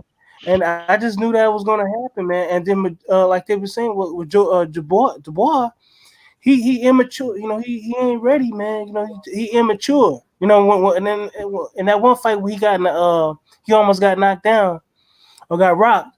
You know, he got caught up into a firefight, so that showed a lot of immaturity and stuff like that, man. And yeah, man, EJ called it, man. He said the dude was gonna quit, man. And then Spencer was on earlier. You know, you had Spencer on earlier. It said Joe Joyce was gonna win. I just saw Joe Joyce winning because I say he's gonna wear this dude down, man. He's just gonna wear him down and beat him, even though he's slow. Even though he's slow. Well, you know what? And you saw it, man. Yeah, he looks slow though. I think he looks slow. He was slow, but in the third round, Dubois was just done. Dubois was just done. In the last point, in the third round, Dubois was just done. You can just see it, man. When he was breathing, his body, his composure, and then like look at the second and third round, Joyce was landing jabs. I was like, he wasn't even landing the jab in the first or second round. You know what I'm saying? Yeah, can I say something real quickly though? And as before the fight, I did point out that Joe Joyce does resemble George Foreman to me because remember, he does because George Foreman. We all know George Foreman is a notoriously slow fighter, heavyweight. That's probably undoubtedly one of the slowest heavyweights we've ever seen. But his best punch that was quick and that was accurate was the jab, and that's what I saw Joe Joyce. He has that. His jab is very quick. It's very difficult to get away from. So. Well, you know, funny coming into the fight. Like I said, he too slow, he too old. I try to tell people if that's the only thing you got against him, then my man, listen, like that kid he was like a baby. He took the Cuban boxing school. Go ahead, Dan, finish it off and then yeah. That's a good point. You know, it's also worth to note that Joyce was a 3-1 underdog going into this fight, so that tells you something. And the fact is too now that he's proven everyone wrong. He proves that he's a legit, pretty much a legit contender now as far as world level. You could say that now because he's been in there with those big guys who are on world level right now with the Usyks and I can name countless of others. He's already in there with Stavern. He was already in there with Kalazic. He was already fighting guys step up on world level already going into the pros. He's there already, dude. Man, he look, man. This is a dangerous 30-something-year-old man who's starting from scratch. No, nobody on the top want to deal with him. 35, man. Go ahead. Right, 35. Yeah. I'm just saying, but earlier, like he could have fought 2 or 3 years ago. You know what I'm saying? He could have been competitive 2 or 3 years ago. It's hard to get him fights, man. That's what I'm saying. And the money, he ain't got the money behind him. But he's world level now. He EBU champ and the British champ. So that's a stepping stone belt or whatever like that. You know what I'm saying? He up there to me. You know what I'm saying? So all those guys he beat one of the youngest and the best prospect in his backyard. So if you ask me, Fury can fight him. Anthony Joshua can fight him. Any heavyweight in the top 10 can fight him. He's in the top 20 on box rec and stuff like that. I mean, what's hope? I mean, why can't he fight? I mean, let me ask you this: Does this fight get him into the top 10 now with the win? Hell yeah! Why not? Dude, man, who else gonna pick? I gotta let Kyle. You got 1 minute. 1 minute. I gotta let Kyle because everyone's done their piece yet, and like that kind of went on. Let Kyle get his piece, then I think it's Phil or Jaleel wants to jump in. Go ahead, Kyle. Give us your piece. Go ahead. Well, I went on wax saying that Dubois was going to win, and I was clearly wrong. I thought if he would win, it would be within 3 rounds. But I thought Joyce did what he was supposed to do, being a more experienced guy. He kept his distance. He popped the jab basically all night. And made Daniel Dubois look slower than he is. Like he was telegraphed. Like Joyce could see those shots coming 2 seconds before he threw them. So he was lunging a lot of the shots, and Joyce was just sliding to the side, just popping them, countering them. And I thought Joyce could have stepped on the gas a lot earlier because after the 6th round, I had Joyce clearly winning every single round after the 6th round. So to me, he could have stepped on the gas a little earlier, but nonetheless, he made this look relatively easy. So he is a top 10 heavyweight. Now, like I said earlier in the broadcast, I don't think he's going to beat the top 4 or 5 guys, but he'll definitely make it more competitive, because that was the knock on him, was how slow as molasses he was. but he's very educated as far as what he wants to do. He doesn't get rattled. He didn't look under pressure at any point in the fight. He looked calm. Even when Dubois was landing hard shots, he still looked composed. And I mean, yeah, he's supposed to, do that to him. But not kudos to him. I was wrong. I thought Dubois would knock him out, and I was wrong. So his chin is a lot better than I initially thought. 100%, Kyle. Anyone? Someone? I think it was Phil. Who was talking? Go ahead. Yeah. I want to say something though, but now hold up. Go ahead, my bad. Go ahead, Phil. Go ahead, my bad. No, I was saying that. Look, this is the deal right here, man. You talk about Dubois. When he realized that Joe Joyce could take his best punch, I think he just really you could see the life leave out of his body. You can see the frustration on him. I mean, it's just you clearly could. I was like, wow, this is crazy. This is crazy. But you talk about Joe Joyce, man. He just man, Joe Joyce is kind of one of those guys, man. He just stuck to the game plan. He stuck to the game plan, but don't get it twisted for 1 second. If Daniel Dubois had more heart, he had a lot of opportunities to capitalize in that particular fight. It was certain things that he could have done that I know was in his skill set that could have worked, but maybe this is not for him because he had opportunities to press the gas and he had some success in several rounds against Joyce. He just had to take that leap of faith and continue that for the entire duration of the fight.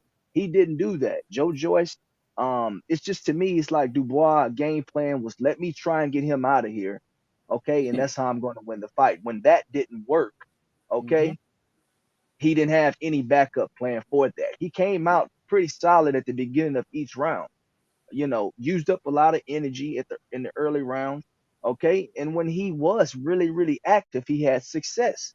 His only problem was his activity wasn't enough to hurt Joyce at all. I don't think during any part of that particular fight, Joe Joyce was hurt. Even when he was putting the pressure on him, Joe Joyce remained calm, kept throwing his jab, threw a 1-2 every now and then, went to the body every now and then. And most importantly, people got to understand this right here. Joe Joyce's footwork is what won him that fight because he took a lot of power out of Joyce's shot by just moving slightly out of the way of that right hand. So to me, that was the most impressive thing, his footwork. We all know that he can take a punch, but just that little small movement, taking the sails out of Daniel Dubois when he did land that right hand, is to me what frustrated Dubois and what got Joyce the victory. But don't get it twisted. He had opportunities. He just don't have any heart.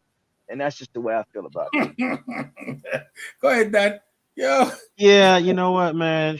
Yeah, it is disappointing because he had. I mean, you can argue that he was winning the fight, but he only had 2 more rounds. He could have finished it with the bad eye, and people are gonna say, you just quit.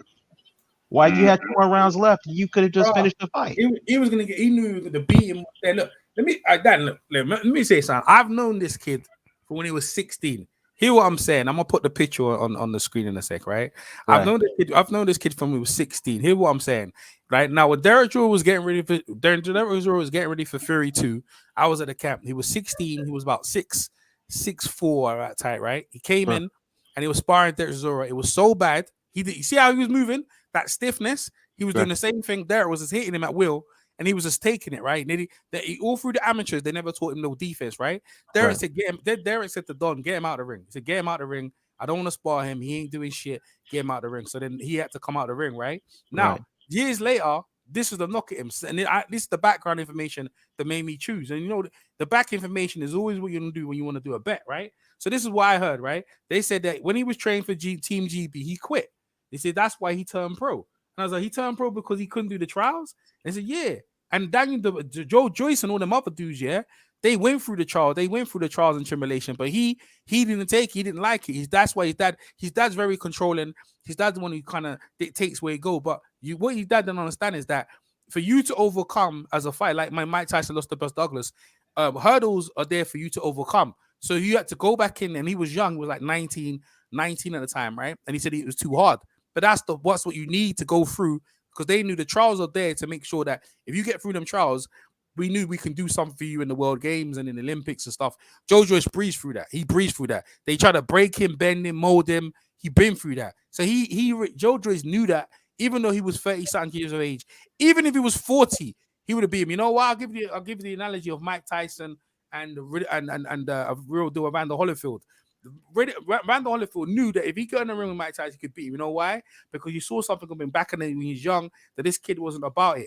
And that's what he saw when he went against him. And that's what you saw. Everyone talk about age. Everyone talk about he's slow. But you looked in the ring. This kid I think he was built on power. The trainers, they had the wrong strategy. He should have become a bit more leaner, is Daniel Dubois, a bit more explosive. And he should have been working on his conditioning. I think maybe he would have done better. But I don't think even then, I think Joe Joyce had in his mindset, he's more mentally strong to go through it. And the reason why this kid quit, he didn't like the idea. His eyes were swelling up. His nose was getting peppered. And he never, and again, I said to you, he don't like getting hit. You knew against the Lati fight, when he got hit, the man ran across the ring. He got hit and hit and hit. And as you can see in his picture, there's blood on the gloves. Now, I give him to him, he's tough though. But, you know, end of the day, he couldn't take it no more. And you know, in boxing, we're harsh, but it's the truth. He just say he couldn't cut it. And unless, I don't know what he changes at this. He's young, but I don't know what he needs to change to go on forward, because boxing is a hard, cold sport. You know what I mean? Maybe he needs to go find something else to do. But I mean, it sounds harsh, but it's just what it is, man. I mean, if you've been exposed like this, would you think Big Baby Miller, and would you think about Andy Ruiz, and then your whole thing about you was like, oh, you're not the Anthony Joshua in the amateurs. How's that going down right now? You know very well, right? So that Frank, I know what Frank Warren's going to do, and Joe Joyce is probably going to go to earn with Hearn, or to go to the PVC. He's got options now, so he goes on. So that's my take.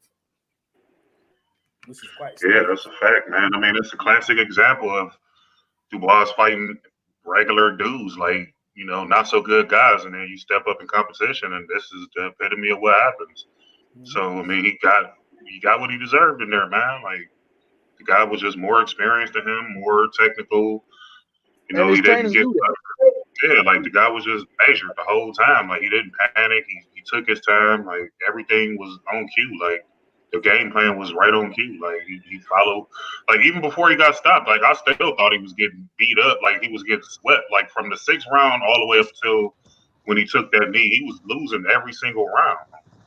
So either way it go, he would have lost his fight. I mean, him quitting just made it look more bad than what it really was. Like, the heavyweight division ain't nothing to play with, man. Like y'all said, I don't know if he goes to find something else to do or not, but that's not going to cut it, you know. And he still has, how old is he? 23 years old, 24 years old. 23. Like, he's still young, man. So like, he still got a lot of room to develop and grow. But I think he need to get rid of that whole training staff, man. And you hit it right on the head, man. He should have came in slimmer and more explosive, and like you said, work on his stamina. Like, those were all the things that he lost in this fight. Like, there were at times where Joyce was kind of gassing out, but Joyce knew how to clinch in those tough spots. Like, and Dubois didn't. Like, he was just doing random stuff. Like, once, like what Phil said, once he knew he couldn't knock this dude out, his soul just left his body. He was just out. He was just trying to survive at that point. And that's very frustrating for a power puncher, when you know a guy can take your shots and you don't have a plan B or C. Like, you in trouble, man, and you got schooled. So I don't know what the guy does in there, but he still is young, so I'm not gonna like rule him out. He just lost to a better overall fighter, and he can learn from this. Like, now he knows what he needs to do at the world level now, you know, in order to improve and get better. But the first thing he should do is cancel out that whole training staff. Hey, you know what's funny? One more quick. You guys, the Anthony Yards, the Daniel Dubois, you guys ain't learned your lesson, man. You look at someone young, you see this muscular black dude. Yeah, man. Yeah, you gotta be strong, man. Yo, that's all well and done, but you gotta have the nuggets. You see, Mike Tyson had Customato. And you know what I mean? I can keep going down. Riddick Bowe had what's his name again? Eddie Fudge. You know what I mean? You need a guru, bro. That's how you need, bro. Like, you know what I'm saying? It's like a kid wandering by himself and they ain't got their parents. When you got your parents, then the kid could be guided until eventually they can guide themselves. And that's what you had there. This kid had got no guru, bro. He got no elite trainer. You know what I mean? You go put your money in your pocket and get an elite trainer. Mr. James Bashir he's been calling me all weekend. And I say, EJ, you need to call me, man. I know he probably wanted. He probably saw it. He would have trained him. Listen, Mr. Bashir in the corner. He would have had him kill Joe Joyce. I'm telling you that for free. He would have. Mr. Bashir would have had him killed him. I'm telling you, bro. Mr. Bashir would have got him prepped, ready to go. He would have lit that. He would have lit Joe Joyce up. Because I'm always looking in the corner, and I saw the fight yesterday. The fight yesterday, we saw Rosado and we saw Danny Jacobs and Freddie Roach was in the corner. And the reason, the reason why the fight even got that far is because Freddie Roach was in the corner.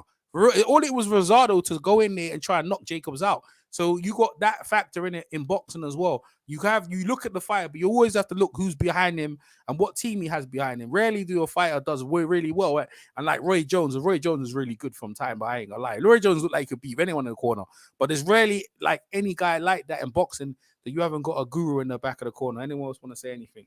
Because why G's gonna get that smoke? And he's running. He's running. EJ, I got a question for you. So what trainer do you think can give him some heart? And can you teach heart?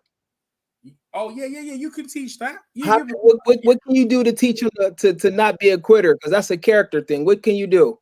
All right, so I go back to the great Emmanuel Stewart, right? Okay. So he got Vladimir Klitschko coming off 2 defeats, right? And the first thing quitting. Yeah, I'm getting through the process. I'm trying to show you the process, right? So what Vladimir Klitschko, because obviously, you know, when he got knocked out and he looked like he gave up and whatever. So Vladimir, right? So what he did with Vladimir, he made him spar over 100 rounds. Over 100 rounds against competitive sparring. And what that did, that built up his stamina, built up his confidence, brought up his experience, and knowing what to do in situations. And that's what knowing what to do in situations. So when he got in situations and sparring that he might happen in fight, he could do it, a cut or getting knocked down. He had to get through it. And that's what you do so you have to get rounds in, more experience, more experienced sparring partners. That can make you overcome it because you know you're gonna have to fight. And the more rounds you get in, the more experience you know. You can see Joe Joyce has more experience. Why? He's done more rounds than him. He's done far more rounds than him against a much more high level of competitor. So that makes a difference. So he needs to get the rounds in. So that's what I'm saying to you. That's why people invest in themselves. They used to go to Vladimir's camp. He had his own camp. They used to go up there. Like Dillian White went up there. He's successful. He's like #1 contender. Andy Joshua went up there. He's like the lead of the world. Deontay Wilder went there. He's like the best in the world. Tyson Fury never went there. He actually never went there, but he went. He was sparring with. I think he was sparring at the time with Lennox Lewis. That's how deep he was with Lennox Lewis when Emmanuel stood in when they had it in King's Cross in St. Pancras, right? So you see when you see Tyson Fury going rounds with Lennox Lewis at a young age, bruh, you don't think that's gonna give you experience? So I'm saying to you. What I'm saying is that rounds in a better level of components. So when you come into these fights now, you can get through this stuff. So that's what he needs to do. To give him the heart. Yeah, I don't know. Yeah, I don't know, man. Vladimir looked like a quitter, bro. Before Manuel Stewart got him, he looked like that kid was done. He was done. He had a weak chin. I don't think he was. This kid's got a better chin than him. The only thing is lack of experience. It's like that. The way he quit, because I seen worse stuff, and then not only that, he actually could have won the fight. Still, I had it like up by 1 round, Joyce up by 1 round. So for him to quit, but I actually noticed it a few rounds before that. I was like, he's starting to fade. But you are right about the conditioning part. What's 17 stone mean? Because what's 17 stone? How much weight is that in pounds? Because he was 17 stone, 6 pounds, whatever that is. I don't know. He seemed like he about 15 pounds overweight.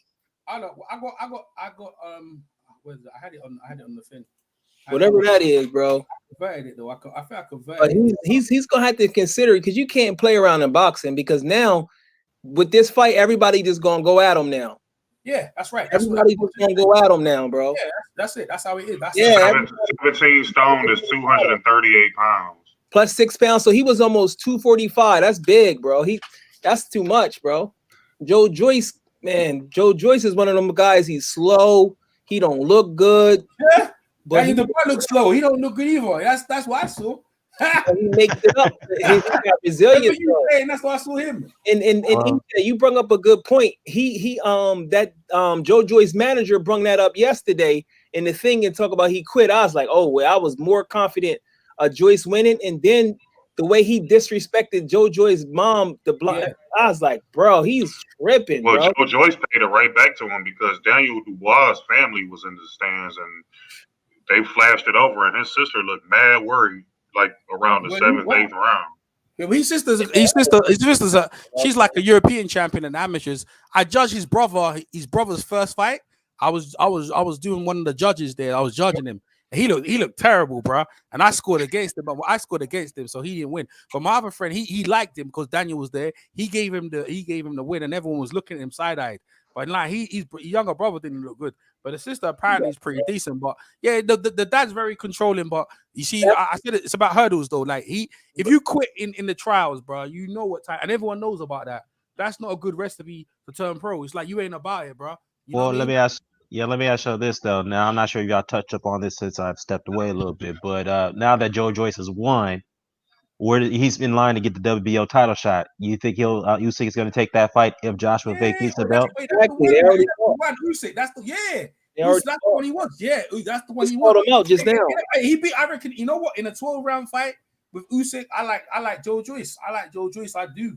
I like Joe Joyce. Good, bro. That's gonna. I will say this though. I will say this. After this fight, Joe Joyce definitely made me a believer, man, because I wasn't sure. Yeah, me too. Made me a believer after this fight. Yeah, he made me a believer. That was beautiful, right? George Foreman. You know what? That George Foreman's a compliment. You know what I mean? That's a very good compliment. You know what I mean? That's I just want to say something real quickly too. Just because I made the comparison to George Foreman does not mean he is on the pedigree of George Foreman. That's not what I'm saying. No, we get what you're saying. Yeah, but some people are not going to take that kindly. That's what I'm talking about. No, it's good. No, it's a very but good. in the realm you put it in, they should, because you wasn't comparing the fighting styles or the you know what I mean, the resumes or whatever. You just said he was slow, you know, just like George, with a fast jab, just like George, which is all true. Yeah, it's all true. I mean, you can argue that Joyce is technically a little bit better than George, but the fact is that George was always slow. He never had great defense, and he was always easy to get hit. But the fact is that George always relied on his chin, his durability, his conditioning at the end of the later rounds, and his best weapon was the power jab.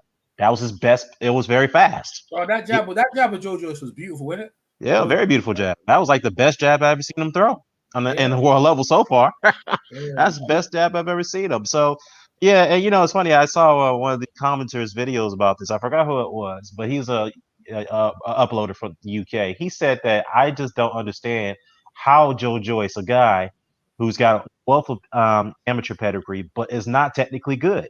What he mean by technically not good is like he has no technique at all. He's very slow. He gets hit all the time. How was he able to get through the amateurs and have all those victories despite his deficiencies? I'm like, well, I mean, you have to look at it one way. Sometimes not every fighter is going to be a complete fighter. You know what I mean? That's he very good, though. No, he is, because he's a heavyweight. Heavyweight is never the most polished. That's why they're not pound for pound. So what we're saying is that jab, he does what he needs. He uses length and he wears you down, and he's in tremendous shape. That's enough, man. That's a good point. Yeah, the thing about Joe Joyce is that he has very good conditioning. That's the thing about him. And again, and like you did, like Mr. Boxing Today said. Shout out to Mr. Boxing Today. We were talking about this on Blood's channel a week ago about Wilder, about Deontay Wilder, what adjustments he needs to make. And Mr. Boxing Today made a good point. It's like, look, Deontay Wilder is going to be Deontay Wilder. He can't change who he is. He's going to be who he is. He can only use whatever is effective for him. That's just it. That's all he can do. And that's a good point, because that's why I see it, Joe Joyce. As much as we criticize him for being slow as molasses, no lack of head, no defense, no upper lateral move, no foot speed, but he is who he is. He can only use what's best for him, and what's best for him is his jab, his durability, and his condition that gets him through fights. That slows his opponents down. That's what's worked for him for all these years. Bro, in the amateurs, now in the pros. He gonna beat Usyk's ass. I'm putting it down in wax right now. That's gonna be a good fight. That's gonna be a really good fight. Yeah, the rematch in the amateurs. I know a lot of Usyk fans are like, he gonna get blown out by. He gonna shut him down. He gonna get him this time. Not because you know what? Yeah, I have to agree with you on this one, because after I know it's Daniel Dubois, but still though, Joe Joyce still had very good victories on world level before the Dubois fight. So I don't want people to don't want people to forget that. And he has a better resume at heavyweight than Usyk. I'm not saying overall resume, but he has. Yeah, that's it. That's what it comes down to, Dan. Amateurs, resume, who you fighting, how you looking, and then remember again they fought at a lower weight. I'm trying to get my picture of me and Dubois. All right. I got a picture. Yeah, I got a picture of Daniel Dubois. But I know already. I got a picture of me, Joe Joyce, and Israel Salas together in one picture. I'm trying to find it for you. Is Israel Salas still his trainer, or what happened? Yeah, Israel. You see, Israel Salas is the key because he had him fighting in that key. Phil, wait, is Phil there? Phil's still there? He said Adam back in. He's Adam back. Okay, my bad. Yeah, all right. So I'm gonna put Phil back in. Right? Okay, there it is. Right. So Phil loves the Cuban style. Now if you love the Cuban style, and I talked to Israel Salas, yeah, he loves the fluid court, and that's what he was. See, if you notice, he wasn't under. If people say he's a big there, he stands the game, but if you looked at him, defense was good. He made him miss. He made like the boy miss a lot of shots, and that consequently done him. But that fluid style of him moving, because he is stiff, and Israel Salas trying to make him more fluid. Remember, he was with people like Gamboa and all them people. So I really, this is what I'm saying about the trainers. You always kind of look at, when we break down fights, and I could be wrong, and it's not like I'm perfect. But when I break it down, I just look at all these things, athletes. Now, we're coming into the Mike Tyson fight, right? They're not allowed to knock out each other. There's all these stipulations, but Mike Tyson don't care about that shit. Mike Tyson going to go for the gusto. He going to... Especially if he hurt Roy and he know Roy is hurt, Mike Tyson throwing all those rules out the window. Yeah. But I got Roy Jones, though, man. I got Roy Jones schooling Me too. I got Roy Jones schooling him on points because Roy got faster hands, and I don't like Mike Tyson's knees. You know what I mean? I don't like the fact that they made this a pay-per-view, because if you have all those stipulations in there, what are people paying for? Yeah, Jake Paul, Nate Robinson. Yo, nobody care about that shit. People want to fight to see Mike Tyson. Hey, Kyle, stop hating now. Kyle, look. Listen, Kyle, there's a lot of balls players that pay for that thing, man.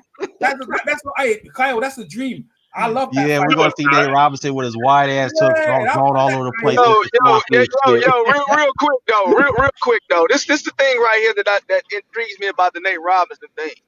Nate Robinson came out and said he just wants to prove that he's one of the best athletes in the world and one of the best athletes ever. I mean, I'm gonna be honest with you. I've never seen a sport that Nate Robinson couldn't play. Mm-hmm. Everything I've ever seen him do when it came, and I've only seen him. I've seen him. He was a track star.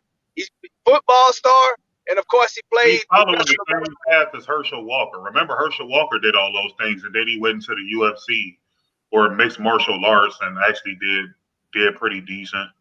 Yeah, he was pretty decent. So, I think when Nate Robinson says that, hey, I want to prove that I'm one of the best athletes in the world, I'm going to take him serious. Because to me, he's always been serious about whatever sport he's competing in. That's why it's kind of intriguing.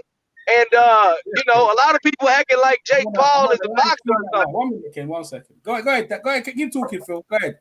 Yeah, I agree with you, Phil. I agree. But I mean, a lot of people yeah, no, I got you on that, man.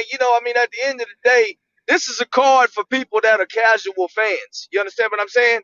Casual fans will spend money on pay-per-view because of the names, because it's something that intrigues them. They're not going to want to spend pay-per-view on just a good boxing match of people, let's say, that's just not mainstream. Right? How many that's a good point, but can I say something, Khalil, real quickly? But the point is, Khalil's point is that Mike Tyson, this is Mike Tyson we're talking about here. If Mike Tyson, YouTuber is going to outsell Mike Tyson. I don't care who it is. It could be Jake Paul or Logan Paul. They're not going to outsell him. The reason why people bought the pay-per-view is because of Mike Tyson. That's the hope. Exactly. That's the reason why. That's the reason why they bought the pay-per-view. Because it's a mainstream name, and guess what? The casuals, guess what? When you're casual with Mike Tyson's fight, you're gonna tune in, you're gonna watch it. Right. Because that's just what casuals do. Now let's just be honest. If Mike Tyson was fighting some regular Joe Blow, as far as we're concerned, he's fighting some regular Joe Blow, let's just say on pay-per-view. I don't think we would pay for it. Not the hardcores. It's the nostalgia behind it, though, because I was at the barbershop where I jumped on here, and I literally sold this pay-per-view to at least 4 of them because they didn't even know Mike Tyson was fighting. And when I mentioned that the fight had stipulations and rules behind it, they didn't really care. They just want to see Mike Tyson in the ring, because we're talking about like dudes that's like 23, 24 years old that just heard about Mike Tyson or seen Mike Tyson on YouTube. They never saw his career. But the nostalgia around that name just alone, them dudes was like, "Oh, I'm ordering the pay-per-view right now on my phone," and blah blah blah. So that was at least 4 or 5 people in that barbershop that did that just based off Mike Tyson. Yeah, let me ask y'all a question. Y'all think this pay-per-view do? Oh, go ahead, hold Phil. up, My bad. Let's not undersell the fact that me personally, from what I've seen with my own 2 eyes, to me, it's never been a fighter better in their prime than Roy Jones Jr. Let's not understate that either. You understand what I'm saying? You know, you're talking about somebody who's one of the most illuminated boxers of all time, most exciting boxers of all time. That's not traditionally a knockout artist. You're talking about Roy Jones Jr. He was, he evolved boxing. He was an evolutionary when it came to boxing. So, I mean, it's just a combination of the two. That's just like people just want to see that. You understand? Even though with the rules, because the hardcores was like, when we heard the rules, I mean, it really just was like, oh man, fuck this shit. Like, I mean, excuse my language, but that's just kind of what it was. But yeah, man, it's just kind of one of those things. Like I say, man, casual fans drive pay-per-views, not hardcore boxing fans. Period. So the stipulations, I thought they changed it. You can go for knockouts now. So I'm confused because they change every day, fam. Yeah, you can go for knockouts now. The knockouts are allowed now. They're allowed. Well, Mike Tyson said he want him out of there in 12 minutes. So what is that? How many minutes is the rounds? Each round, 3 or 4 minutes? That's six. Round 6. Oh yeah. So it's somebody. They only going 8. They only, you know what I'm saying? They only going 8 rounds. So that's a 16-round fight. So the crazy thing about this, if this does say if it does 300,000 pay-per-views, these boxers that's fighting now is really gonna have to look in the mirror and say, why am I not bigger than what a guy that's been out of his prime for so long and Roy Jones? Why am I not at least, not saying you're gonna be as big as them in their prime, but at least be able to sell on that level of 300,000, 400,000. So if you get outsold by this and it's an exhibition fight, these guys gonna have to ask themselves some questions. I mean, come on, man. Yeah, but like what's the name? Like Phil was saying though, it's a lot of Mike Tyson, but how many followers do this Logan Paul kid got? Or it's Jake Paul. Got a lot, bro. How many do he? Okay, so I'm sure he up in the millions with his brother because I think his brother and them had like 20 million. I think KSI and them. So you're getting a lot of that shit floating through there, like exactly. Look, man, let me tell you something. Trill, whatever they call Trill Entertainment or whatever these people who are hosting this event. Let me tell you something. They have a little bit of everything. They have stacked this card to a point to where they're going to bring in all sorts of different viewers. Okay, you got a boxer versus a guy who is a professional mixed martial artist. Okay, you have Nate Robinson, who is just a overall athlete, basically fighting against a YouTuber. Okay, you have 2 professional boxers, and Banu Jack and the guy that he's fighting. That's going to be a professional bout where 2 guys who actually box for a living. Okay, and then you have Mike Tyson and Roy Jones Jr.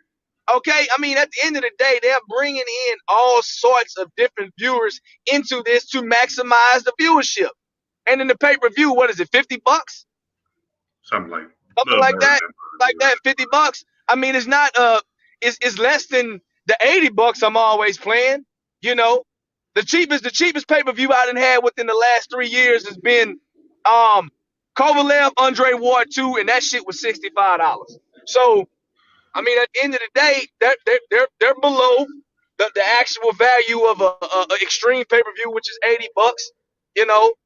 So for me personally, I think it's going to do good on the count that people want to see Mike Tyson, people want to see Roy Jones, people want to see Nate Robinson, people want to see Logan Paul, Jake Paul, and people want to see the UFC fighter versus the actual boxer, and people want to see the actual boxers fight. So it's going to do well.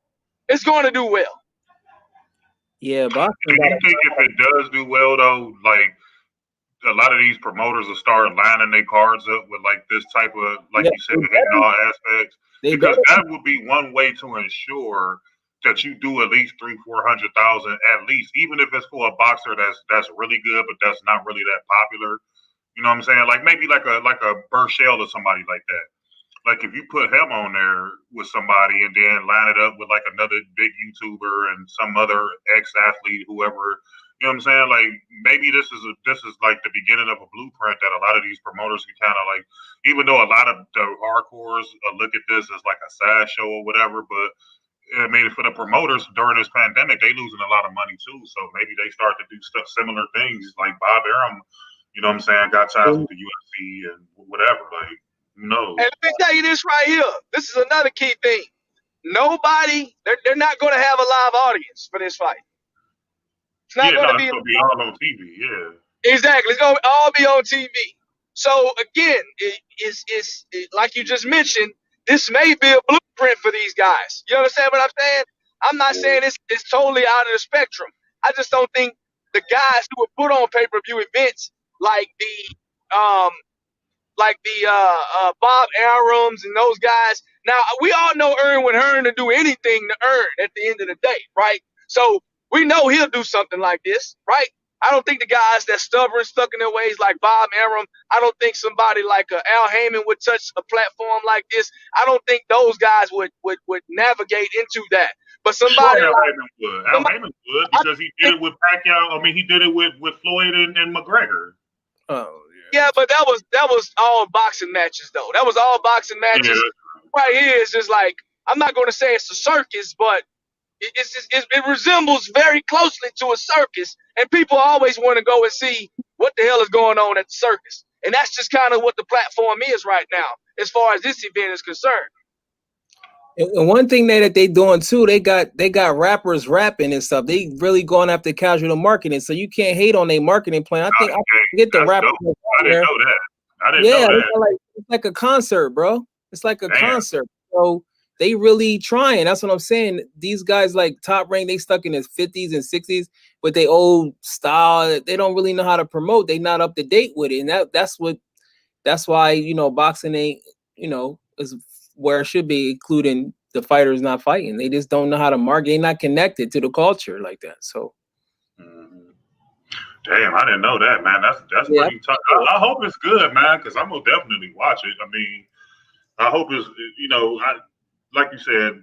Well, everybody on the panel agreed that the Tyson and the Roy Jones is like the main thing that everybody want to see. But the undercard, I want that to be successful too. I just want to watch something good, like, I mean, at the end of the day, good card though. This last fight here, this Dubois fight was pretty good. Yo, hey man, I'm gonna tell you something, man. Only thing can make this card better is if Bottle Jack goes out there and actually loses this 8-round bout, man. That shit would blow my mind. Seriously, it would blow my mind. If Bottle Jack goes out there and loses to this guy, that's gonna be worth the price of admission, because whoever really, that's gonna be like one of the biggest upsets of the year. You on the circus card and you go and lose to this guy that nobody knows. To me, that's the price of admission right there.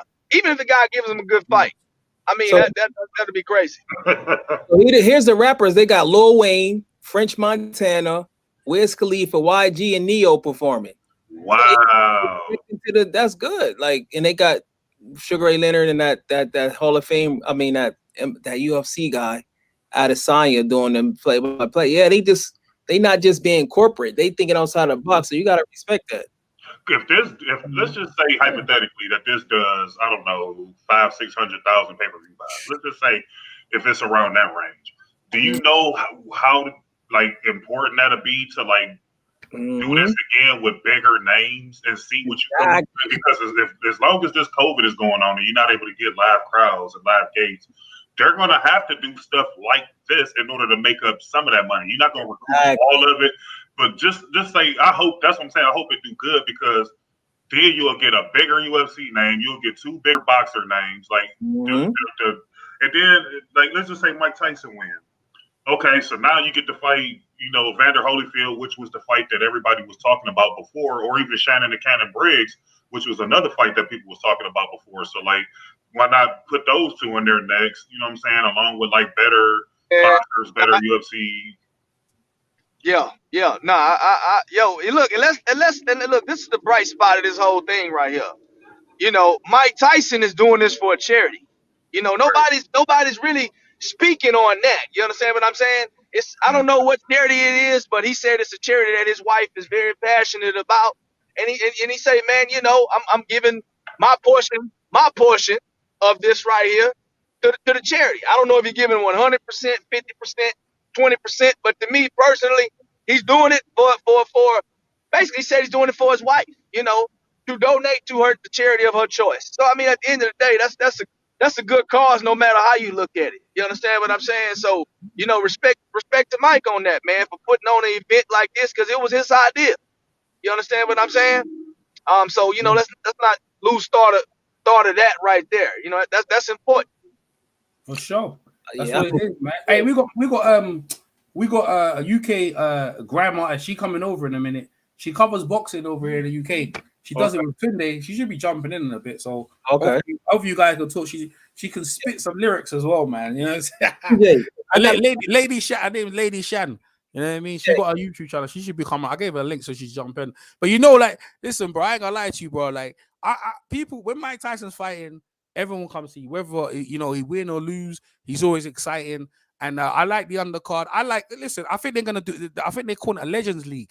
So what they're gonna do? I think Mike Tyson's gonna be promoting more like that in more cross matches where you have like some YouTubers on there and some old timers. Like, what legend fight would you like to see? Like Evander Holyfield, say James Toney. No, not James Toney. Evander Holyfield, say I don't know which legend gets because Evander Holyfield still wants to fight, right? Riddick Bowe number 4. Yo, Razor Ruddock said he want to fight again. Yeah, so then what they're gonna do? They're gonna do Lennox Rose versus Vitaly Klitschko. Who's that? Which one? You think Vitaly is not back in? Yo, man, them dudes too rich, man. Them dudes too rich to be fighting. They too rich. I mean, I don't know how much money Lennox worth, but I know it's like something like 400 mil or 300 million pounds. He's ridiculously rich. He ain't fighting no more. He good. But you know what? The success of this one, you know, it's a copycat. If it does 300, 400, 500,000 and it get a good buzz in response, you best believe somebody else is going to do it because people is thinking of all types of different ways to make money, like you said, in the times that we in. So I hope it does great, and because it's better for the sport of boxing to reach in order to be a pay-per-view store. Period, you got to reach the casuals. I mean, because boxing is it's a niche sport. It's not like basketball. It's not like wait, you know, boxing's a world sport. So what's his niche in one country and a niche in another? Tell you that for free. So in England, there ain't no niche sport. It's like one of our third best sports. I know our country. Yeah, that's yours. So but how many people live in the UK? It's a lot. No, man. We got loads of sports, but I think it's like third cricket, football, and I think maybe netball, something like that, and then boxing, maybe fourth. But it's up there. It's up there. But what we're saying right now is that, you know, with the legend, here he is. Go ahead. I'm listening. Let the crow breath. I want to smell the crow breath on this kid. Go ahead. Yeah, go ahead. I smell it. I smell something. Go ahead, YG. Come off the mute. You know you hear. Don't be standing there quiet. I want to hear that, YG. Look at this guy. He's laughing his head off. He's just stalling. He's stalling. Yeah, because he know what time. See, the winning streak's over, YG. It's over. I told you. And you know what? Roy Jones going to school Mike Tyson tonight as well. I'll just let you know. Oh, you got Roy Jones? Wow. That's, I don't know. Yeah, he's going to school him. Roy Jones going to school him. Tyson looking better shape than Roy Jones. Roy was like... Jimmy, you falling for the okey-doke again? Go on. Tyson smoke. Man, look. Hold on, man. Hold on. Roy Jones just 2 years ago just won a unanimous decision in what, a 10-12 round bout? Thank you. So, I mean, when it comes to being in shape, I don't think Roy Jones is going to have any issue with being in shape. You know, I mean, at the end of the day, and people is not counting this right here. Man, all Tyson do is smoke dope all day. That's what he do.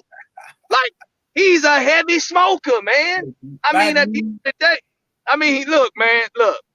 I definitely think Roy Jones is going to be in way better boxing shape, regular shape, all of that. He's going to be way more prepared in that regard than Mike Tyson will ever be considering Mike Tyson had been out of the ring for nearly 20 years, and this guy Roy Jones just fought 2 years ago and was in great shape 2 years ago.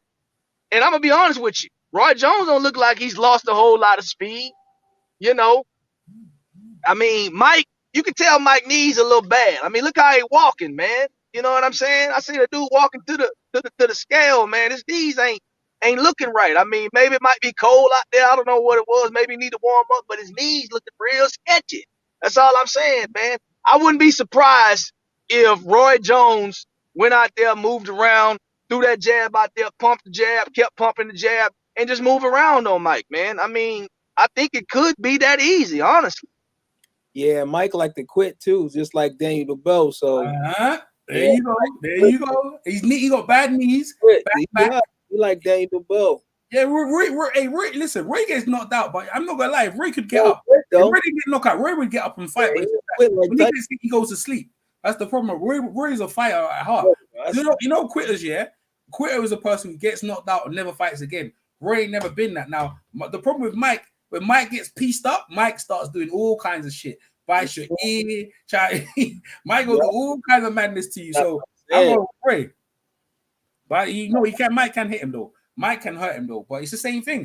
If you're going for power and then you're going for skills, like bro, you gotta get to Roy Jones. Roy ain't gonna stand there. He ain't gonna stand there. He gonna piece you up. Pop, put it up, all day, bro. 8 rounds in 2 minutes. EJ, I got a question for you. I mean, you in the UK. Does homeboy like outside the ring? How is he outside of the ring? Because for him to be this age and keep doing this with this stamina, it seemed like he must be living a clean life. Joe Joyce. Yeah, he does. I mean, I saw close up sparring, right? With my heavyweight went there sparring. He lived the life. He likes Cuban. He likes martial arts. I think he likes capoeira. The Brazilian thing. He does that. He does other things than boxing. He's a natural athlete. And you see the thing about age, yeah? Age will only get you if you stop doing your shit. As you know, there's a lot of people dying of beta-C because they ain't working. Like, if you keep yourself, like, if you look at like Roy Jones or anyone or Mayweather, they play basketball, right? It's very taxing, but basketball, all right, listen, that's one of the great cardio burners of all time, like playing basketball. As you never see a fat basketball player on the court, right? Only when they stop playing. So I'm saying there's like Roy Jones and them guys there, they always keep themselves in good cardio. Roy Jones don't look as good as he normally did because the fight is like, I think what are they fighting, like heavyweight, whatever, like, so Roy Jones they fighting at heavyweight. Yeah. Roy Jones, I remember Roy Jones fought Ruiz, John Ruiz at the time. He put muscle on, so this time he's just keeping himself nice and flexible, nice and loose. And I think he uses crop, but I was watching Roy Jones. He's slow as hell though. He ain't got that speed no more. But I think he's got a bit more craftiness than Mike. You know what I mean? Mike coming with his jab and he's trying to swim, but after a while, Mike just gets bored and then he gets tired.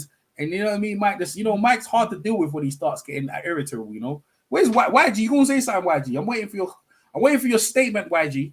The streak's over, like the Undertaker. WrestleMania is over. You hear what I'm saying? I broke the streak. Go ahead. You broke the streak. He said his mic is choppy. YG, the floor is yours. The floor is yours, YG. Nah, that was it. You picked a good one, man. Joyce pulled out the victory. You started hurt, bro. Nah. Tell us how hurt you are. I want to hear. You crying? Crying? I can't cry over a European fighter. You been crying? It's European now. It's European now. I just root for you. I just root for you guys when I get the chance. I don't knock y'all. He's European now, These guys deep, bro. Listen, you for the okie doke. And I told you about Tyson Fury, bitch ass. He gonna get that. He gonna get the dust as well. He gonna get the dust. I told you about them. Listen, man. When the European guys are about it, I believe them. But some of them is full of shit. So you think Joy Joyce? So you think Joy Joyce can out jab Tyson Fury? Joe Joyce? Yeah. Why you need to go there for? No, I thought you said Tyson Fury's next. He gonna get knocked out by someone. Oh, I thought you were saying he next. Yeah. So listen. YG. He did call out Usyk next though. How you scored the fight, YG? And what did you? When did you realize your winning streak was gone? When did you realize, YG? Just tell me the moment. Oh, when he went down from the jab. We saw when he quit. Yeah, when he went down from the job. When he quit, YG, what you mean? When he quit, right? He didn't quit. He went down. Oh, he didn't quit? What's that called then, YG? What's that called? He didn't Man, get up. nah, he took a knee, man. Come on, man. Don't Yeah, be that. he took one last jab. He took a punch that went to the eye, and then he went down like that. Like that was. But he didn't get dropped from it though. YG. He touched his eye, and then he said, "All right, fuck this," and then he just went down and took a knee. Yeah, He stopped him. It ain't like he hit him with a good shot. Hey, some people are bad losers, bro. Some people are bad losers, but what he was gonna do? Stand there and take another follow-up punch? Yeah, that's he's a fighter. That's what you're supposed to do in there. Fight stand there and take another clean one, like nah. Hey, YG, they hold on, YG. But didn't you say Kell Brook quit though? Oh, I said Kell Brook quit. Yeah, against EJ. You said when he got that eye socket bust open, you was like he could have finished. He quit. You ain't say that though. Nah, I don't think I said that. You don't think you said it, or you don't remember saying it? I don't. You know why? Because I don't even remember. I don't remember even exactly how that fight ended. Did he like I forgot? I don't know how exactly. I know it ended like in the 11th round, but I don't know. Did a punch land? Did he took a knee? Yeah, Kell Brook took a knee. Yeah, he took a knee. The Crow, man, the Crow. Hey, the Crow, a feast for Crow, bro. It's hard out here, YG. It's hard. Go ahead, YG. It's hard. I mean, look, man. At the end of the day, man, YG. I mean, you made a pick. You. I mean, you made what you felt like was an educated pick. Like, I mean, even the betting odds had Dubois winning. So everyone did. You know, but again, you know, I don't think they know shit though. You know what I'm saying? Yeah. So at the end of the day, but I mean, it wasn't a bad pick. A lot of people want to win. Yeah, I know. You see the thing is, against to going against the grain, you just listen. If you got inside information that you know this guy in the tryouts for the Team GB, you know he weren't about that life, bro. That's what I'm saying. You know, because you know that's the hurdles to get onto the squad. It's like Michael Jordan when he was doing the tryouts and he got cut for varsity. They said he wasn't good enough. You know what I'm saying? Nah, bro. Sure, I'm gonna be honest with you, bro. I'm not watching him fight no more. He would have to do something else to like regain his like he like Victor Ortiz. I can't waste my time even watching him like that because he actually could have won the fight, bro. He actually could have still won the fight. So he just went out and you said his dad was real strict. So maybe his dad also give him everything that he want. You know what I'm saying? Maybe his dad make it too easy for him, or maybe deep down inside he don't really want to. He only doing it because of his dad, and he got the pressure from his dad where he don't want to let his dad down. That's his way of getting back at his dad. Like, Dad, I don't want to do it again. Because some dads are so controlling that it's like they overbearing. He probably don't even want to box. He probably want to, do something else. To be honest with you. Oh, here comes. Hey, look, man. Let me tell you something, man. And it's coming from somebody that you know what I'm saying, who box. Smoke. You know what I'm saying?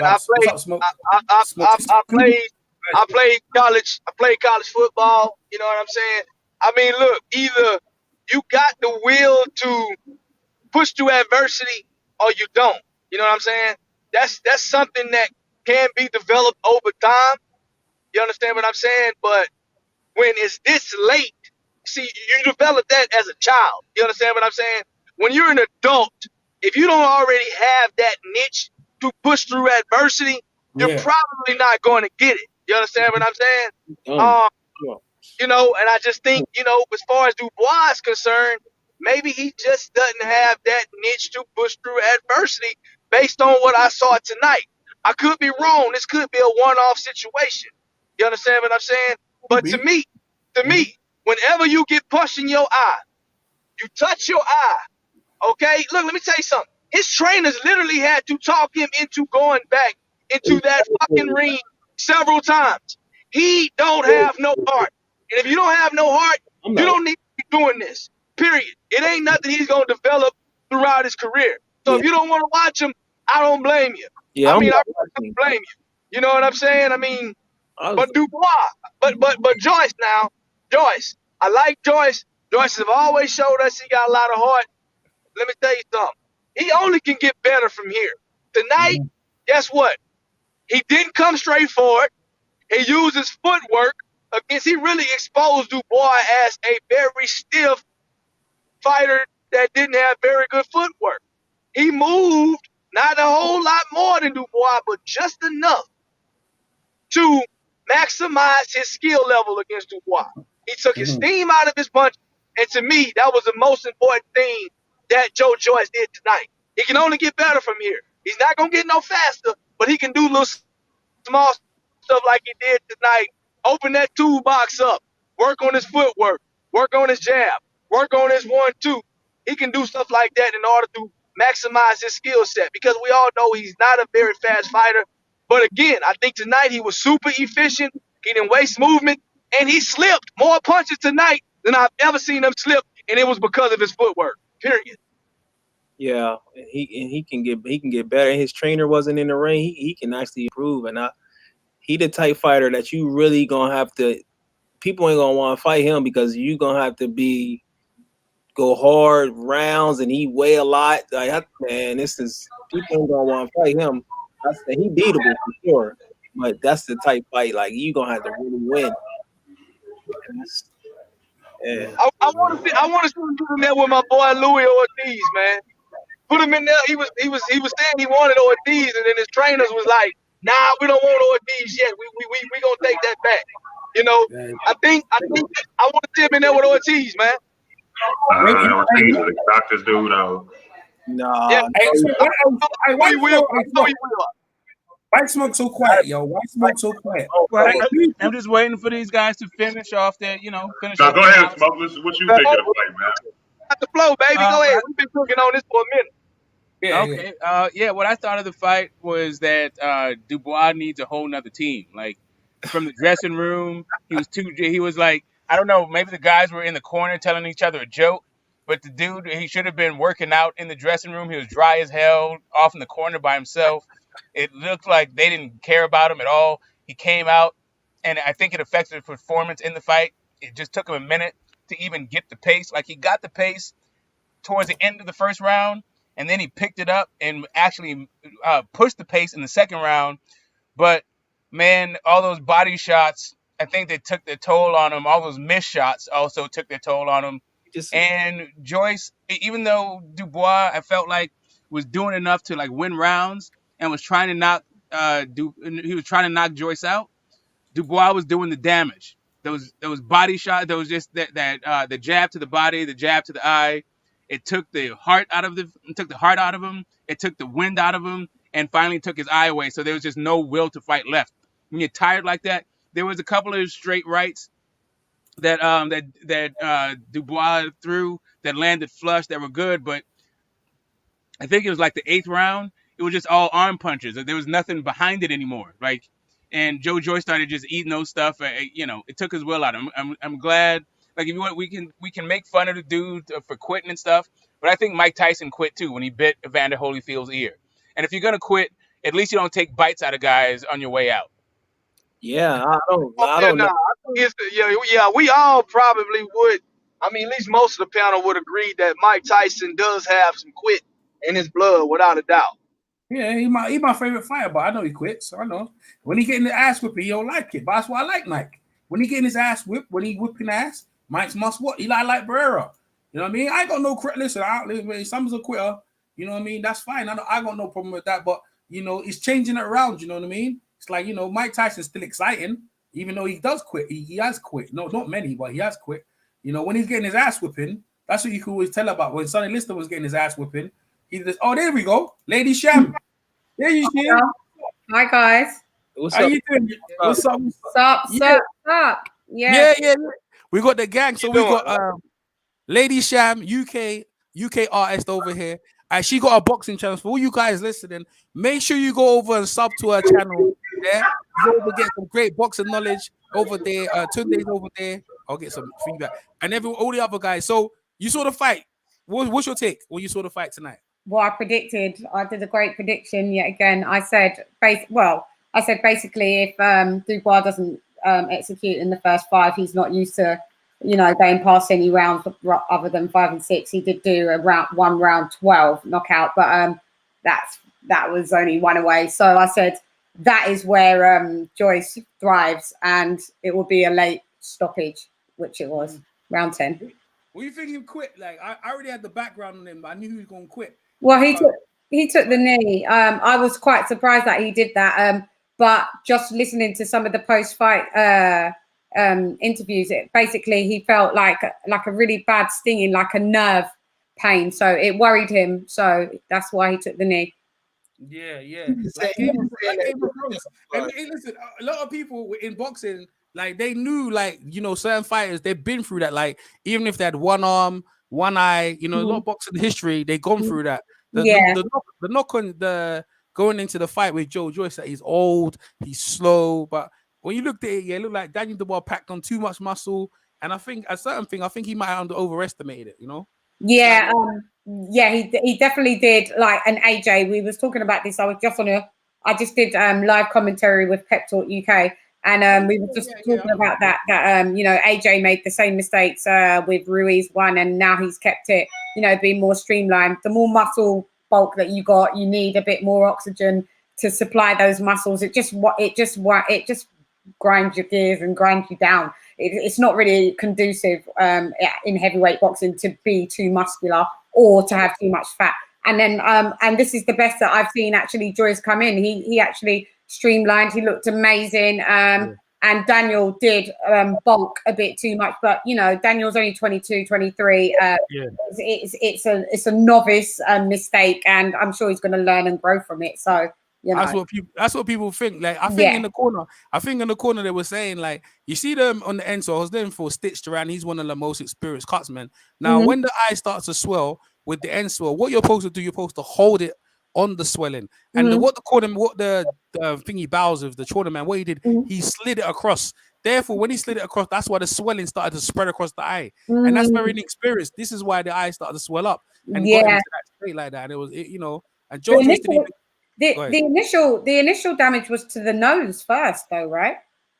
Yeah, he was getting peppered in the nose, like the nose, he was breathing very heavy. The nose started to get really red, and then because you know what, with Joyce's style never impresses me, but like, big up to him. I saw a different Tekkers. Like, basically, the first 2 rounds he was a bit sloppy. He did manage to get do the eye damage, or at least the nose damage, by like round 2. But I mean, his jab, he started to really work with a great jab, creating a bit more distance, and you know, instead of allowing Dubois to come into range too much, he started to get more accurate jabs, and hence that's what caused the damage. Like, I was actually pleasantly surprised, because Joyce is experienced, but I mean, his Tekkers is a bit wild. It is a bit weird, isn't it? It's a bit more. You know what? He's training up Israel Salas, with the Cuban style. He bring that Cuban style. So when Joe-Joyce is fighting, he's listening to the Cuban music. You know what I mean? He listens to that salsa. So he's just waving.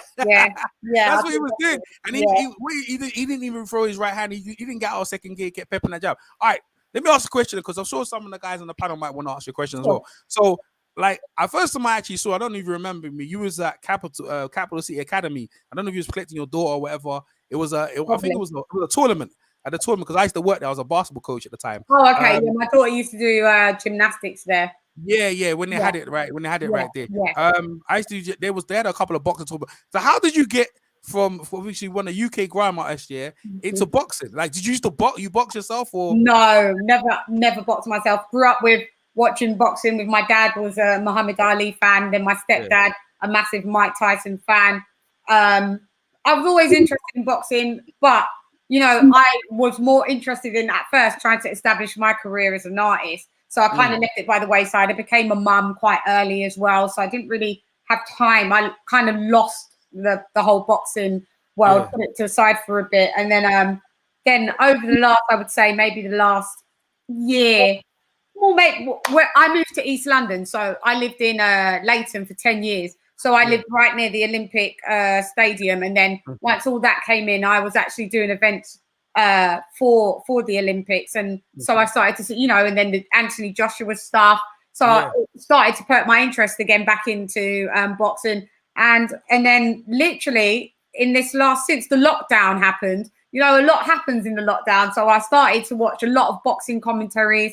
I started watching like Counterpunch Boxing News, and I started commenting, and you know, and we would have banners, and we would I would lock into their lives and watch the live commentaries with other people. And then all of a sudden, I don't know how it happened. It's weird, but everybody started locking onto me, and so I'd have Spencer Fear on. He reached out, he started following me. I had Leon McKenzie. Now I'm managed by Tunde Ajayi. It's it's quite mad. So so there's a lioness in the camp. Yeah, but that's the thing. I've been following your music. I've been following your music from time. I think the first time I saw you, it was on Tim Westwood, and it was like I think it was ladies night. Yeah, ladies night years ago. That was like 11 years ago. Yeah. How many years ago was that? Now that you was killing it. 11 years ago. 11 years ago. You guys don't know. Like, listen, your lyrics are heavy. Look, so you guys don't know right now. She's got a song on Deontay Wilder. Yeah, Deontay Wilder sent this on my channel. I thought I'd merge a bit of cheekiness with the boxing. And so what's your stake on Deontay Wilder? You what you trying to say? He's a quitter, or he's mad, or what are you trying to say? Or it's a lot. I've been following this story for like the whole 9 months. He's chosen not to say anything, and I've just been, you know, being involved with the commentaries with other commentators. And now that he's decided to speak and come up with all of these conspiracy theories, I'm a fair person. So I try to. I may have an interview coming with Tay Jones. That's his best friend. So I'm waiting for that to materialize, but that's in the settings, and it's going to be quite dynamic. Because you should get Malik, man. You should get. I talked to him. You should talk to Malik Scott. Apparently, he's his trainer. He's out there as well. But yeah, you should try to get one of him. Yeah. So yeah, you were saying so. I just think that the route that Wilder's going down is long and short of it is fucking pathetic, to be honest. Like a loss is a loss, an L is an L, and there's nothing to prove anything that he's saying. If there is, then take it to court. Take it to court, because why would you want another fight with someone that is basically, it's an attempted murder charge? Yay or nay? Like, what is this really all about? Or is this, then I've tried to look at it on another way. Is this a way to sell the third fight? Because the second fight only sold about 300,000 PPVs. So maybe they needed a big old story for this trilogy. Who knows? But whatever it is, it's just like, we're just going to keep commentating on it because it's something to run commentary on. But it's fucking boring. So I'd like to interview somebody that is close to his camp and get some type of answers my way. Do you know what I mean? Like, Jones, if you can hook up the Malik Scott thing, I'm down for it. Like, I got Malik Scott, but you see with Malik, I talked to me and Malik, he's out there a bit. When I talk to Malik, he gives like abstract answers, you know. He's like, you know, it's hard to have a conversation. But Wilder's on that as well. It's like when you talk to Wilder's on this preaching thing now. I don't know if you saw the interview with Brian Costa from Showtime. Yeah, and it's like when Wilder's answering, he's like long-winded answers, and he doesn't really. He's lying. Okay, straight. That's all right. You don't think he's got no proof? Then you don't think he got no proof? What? Well, let's go through with some of the things that he said. So, egg-shaped weights in Fury's hand. Fury's hand would have been demolished. There's no evidence of that. What is he saying? His skull was dented. No, he had swelling and he had the compression bar mark. That's what that really was. Then he had an autopsy, but I thought you had to be dead to have an autopsy. But then there was Mark Breland spiked his water with a muscle relaxant. Then there was his suit that was too heavy, but yet there's lots of footage of him training in 40-pound weight vests. So the suit was 40 pounds. All of a sudden, the legs couldn't bear it. I don't understand that. What else was there? So Mauricio Suleiman had to be involved. Kenny Bayless had to be involved. As we know, Mark Breland had to be involved. Jay Diaz had to be involved. Tyson Fury had to be involved. Like, this is a lot. What for? Does he think that much of himself that everybody at every level had to actually do this to him? For what? For what gain? Yo, that sounds like the American president, man. Everybody's against him. Oh, yeah. Donald Trump? Yeah, so here's really the thing, though, right? So the truth clears all this up. And nobody really knows, so I'm not quite sure why anybody cares. For me, a lawsuit doesn't clear it up either. That just puts some money in Wilder's pocket. I would like to see the fight. I want to see the trilogy. I'm sure there's going to be eyes on it, so it should be on the up and up all the way, right? And then after the fight, if they want to figure out if Tyson Fury wants to sue for defamation, let him do it.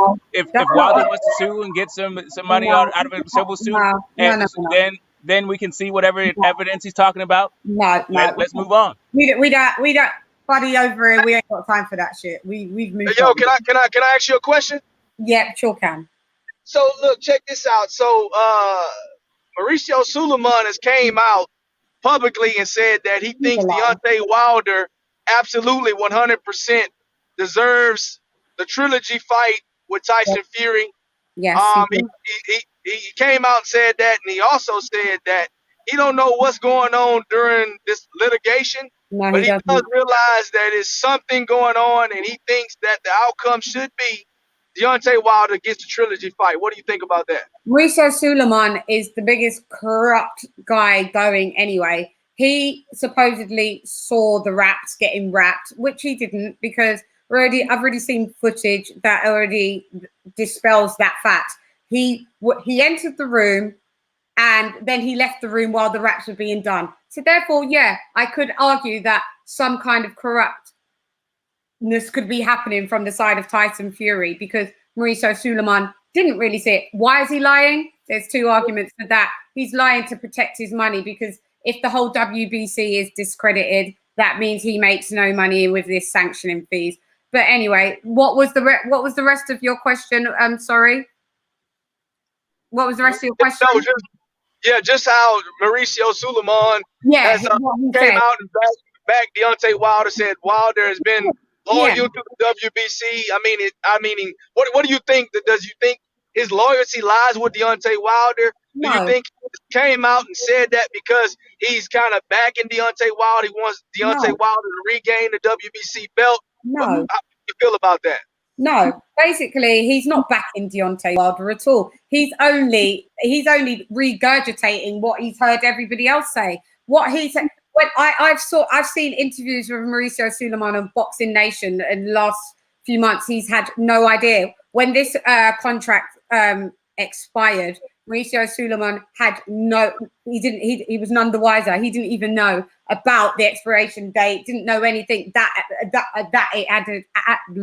had expired in the first place. So this shows that Mauricio Suleiman is not even in tune with what's going on with its own sanctioning body. And the reason why he's neither here for Deontay Wilder, he's neither here for Tyson Fury. He's here for the money. And at the end of the day, he's going to be more with Tyson Fury and usher that, maybe that we do need to have the trilogy fight. What is he doing to make sure that this happens? What, like, his credibility right now is shot. Over here, we see right through him. He's offering more belts out and more categories and bridger weights. Mauricio Suleiman he's not for the sport. He is for himself, as his father was as well.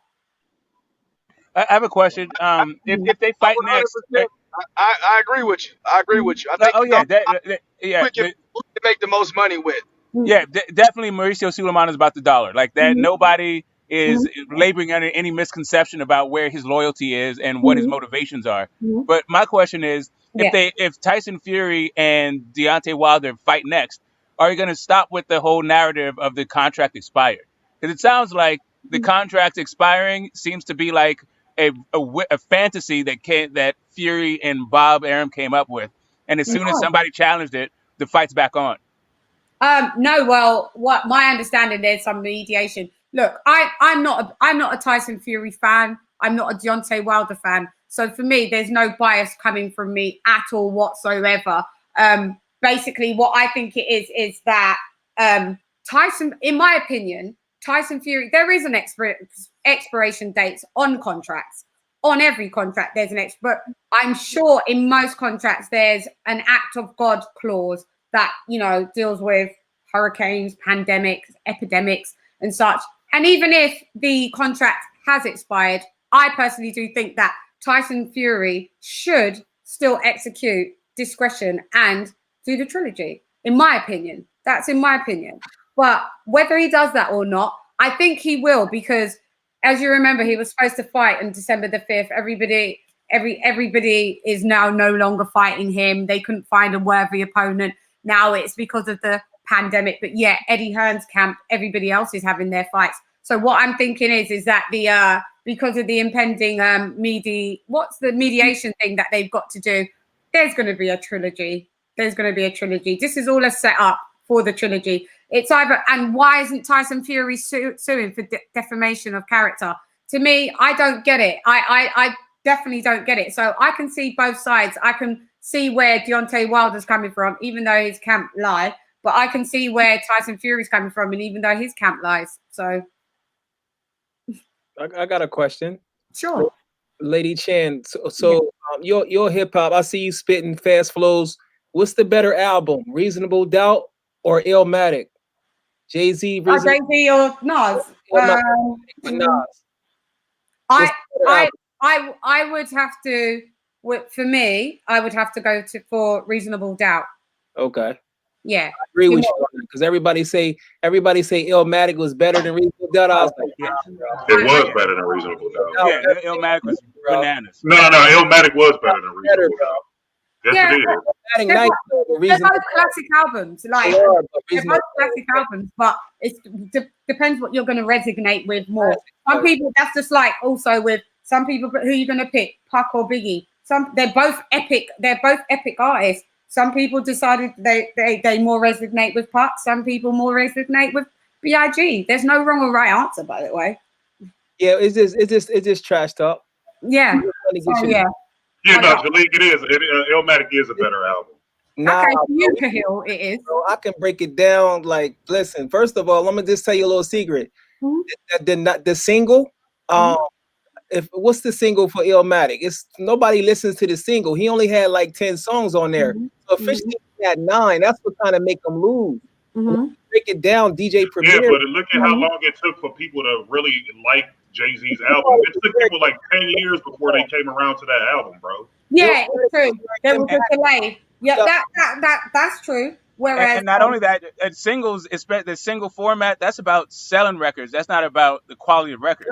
I'm just letting you know that nobody listened to the single, and he only had 9 songs. So yeah, it was a fire. And I mean, I ain't going, you know. See, I was in New York for it, and I can tell you, it tore New York to pieces. Like One Love was a single on there that actually murdered New York. Illmatic murdered New York. Represent murdered New York. Like, yeah, you're tripping. You're absolutely tripping with this. I had the pleasure to share stage with DJ Premier. I actually met him. We was in Outlook Festival in Croatia.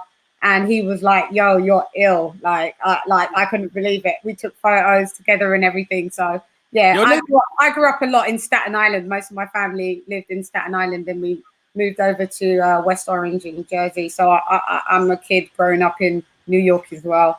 Your lady Shaq, Go ahead, Smoke. Say that. No, I was just gonna say there's nothing but 5 mics out of the source when that album dropped. Every single time it's 5 mics. And look at all the top producers he had on that album, bro. You talking about Pete Rock, Large Professor, Q-Tip, like dude, LES. Like this dude had so many like the top of the chain producers during that time on that album, bro. That's a masterpiece. Premier done like 3 tracks. He done Evils. The Evils is classic. Like yes, the stuff. The Evil is legendary. Like it just depends what you resonate with more. It does what was going on in your life. Everybody resonates with things differently. Like I said, there's no wrong or right. I remember Foxy Brown. Go ahead. I was gonna say Foxy Brown did a lot for Jay-Z. Yeah. Let's put it that way. Yeah. Look, I put it to you like the young lady just said. There's no wrong or right answer to this. I mean, this could be literally debated for hours, and nothing is going to come out of it. To be honest with you, I met Nas, by the way. You met Nas? They're both great albums. At the end of the day, I was Nas. It was very fleeting. We was in the same. You know, I don't know if you ever heard of Nottingham Notting Hill Arts Club. So I was on after him. So he did his thing, and I was just waiting in the back. And as he was coming, I was like, "What?" Like, "Hi," and he was like, "Hi." We took a quick picture, and he kept it pushing. It was just nice. He was like, "Yeah, have a nice evening." I was like, "Yeah, thanks." Then I went Your lady Sham, can you do a favor? Can you drop two tracks for two bars for these guys here, just to let them know that like what they're dealing with? You ain't heard nothing like I ain't gonna lie to you. From the ladies' night, I've been following you ever since. I talked to you a couple of times on your Instagram lives. Yeah.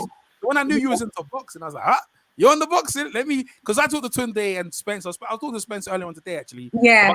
Me, Spencer, Tunde, it's kind of the same circle. We all kind of talk. So we welcome you to the boxing fraternity. These are my guys. These are all my goons over here. I don't call them goons. These are all my guys. I love it. They all have their separate channels. And that's why I say, come over and like you know, when you have your live stream, we go over. Yeah, no, definitely. Thanks for inviting me. Yeah, I'll drop some bars. Go ahead. We like sex in the city, cause you not take no pity when you take off my clothes and squeeze off. Then you shoot in your thing and I feel up me kitty, put your lips on me neck and give me beer, icky. Then me flicky, show too tricky. Now I gotta say it's time to get down and gritty. Nitty-gritty, now me say gritty. This year na bang, not chitty, well, not to brag a lot, cause you know I got a lot. Man, them always tell me, say me sexy and fat, but don't think that fears me, come in a idiot when the crowd hear me voice. Bounce upon the track, be a forward, me get you, pull up that and a line me, I tell lonely dealing with the facts. Certain man I hear me and catch heart attack, them I try out my flows, but them can't adapt me tell them, he's off and breeze off. Lady Shanna got no time to get peed off, cap your knees off with my heat talk. Left in the dark and make you sleepwalk, yo. Nice. All right. That was fire. I told you, my girl's fire. So hey, we glad y'all from. So we're gonna finish off. We know the night ain't finished. We got Mike Tyson, Roy Jones. Tyson, yeah. Yeah, we know. I don't know if you know about the stipulation. They can't knock each other out. No, they can. That change. No, the rules in. They can't knock each other out. Knock each other out now, bro. No, they changed each other. They can't knock each other out. They changed the rules. Yeah, you can knock them out. There's the WBC belt in there. Yeah, they can knock each other out. Oh, good. Oh, all right. So who you got? Who you picking? Yeah, who you picking, ladies? I did my commentary on that. I'm literally picking Mike Tyson. It's weird because if Mike Tyson lands on Roy's known he'll go over. That's just how it's written. But I just don't think that Tyson has the stamina because he's been out of the ring for 15 years and, you know, his lifestyle choices hasn't been the best. Whereas Jones Jr.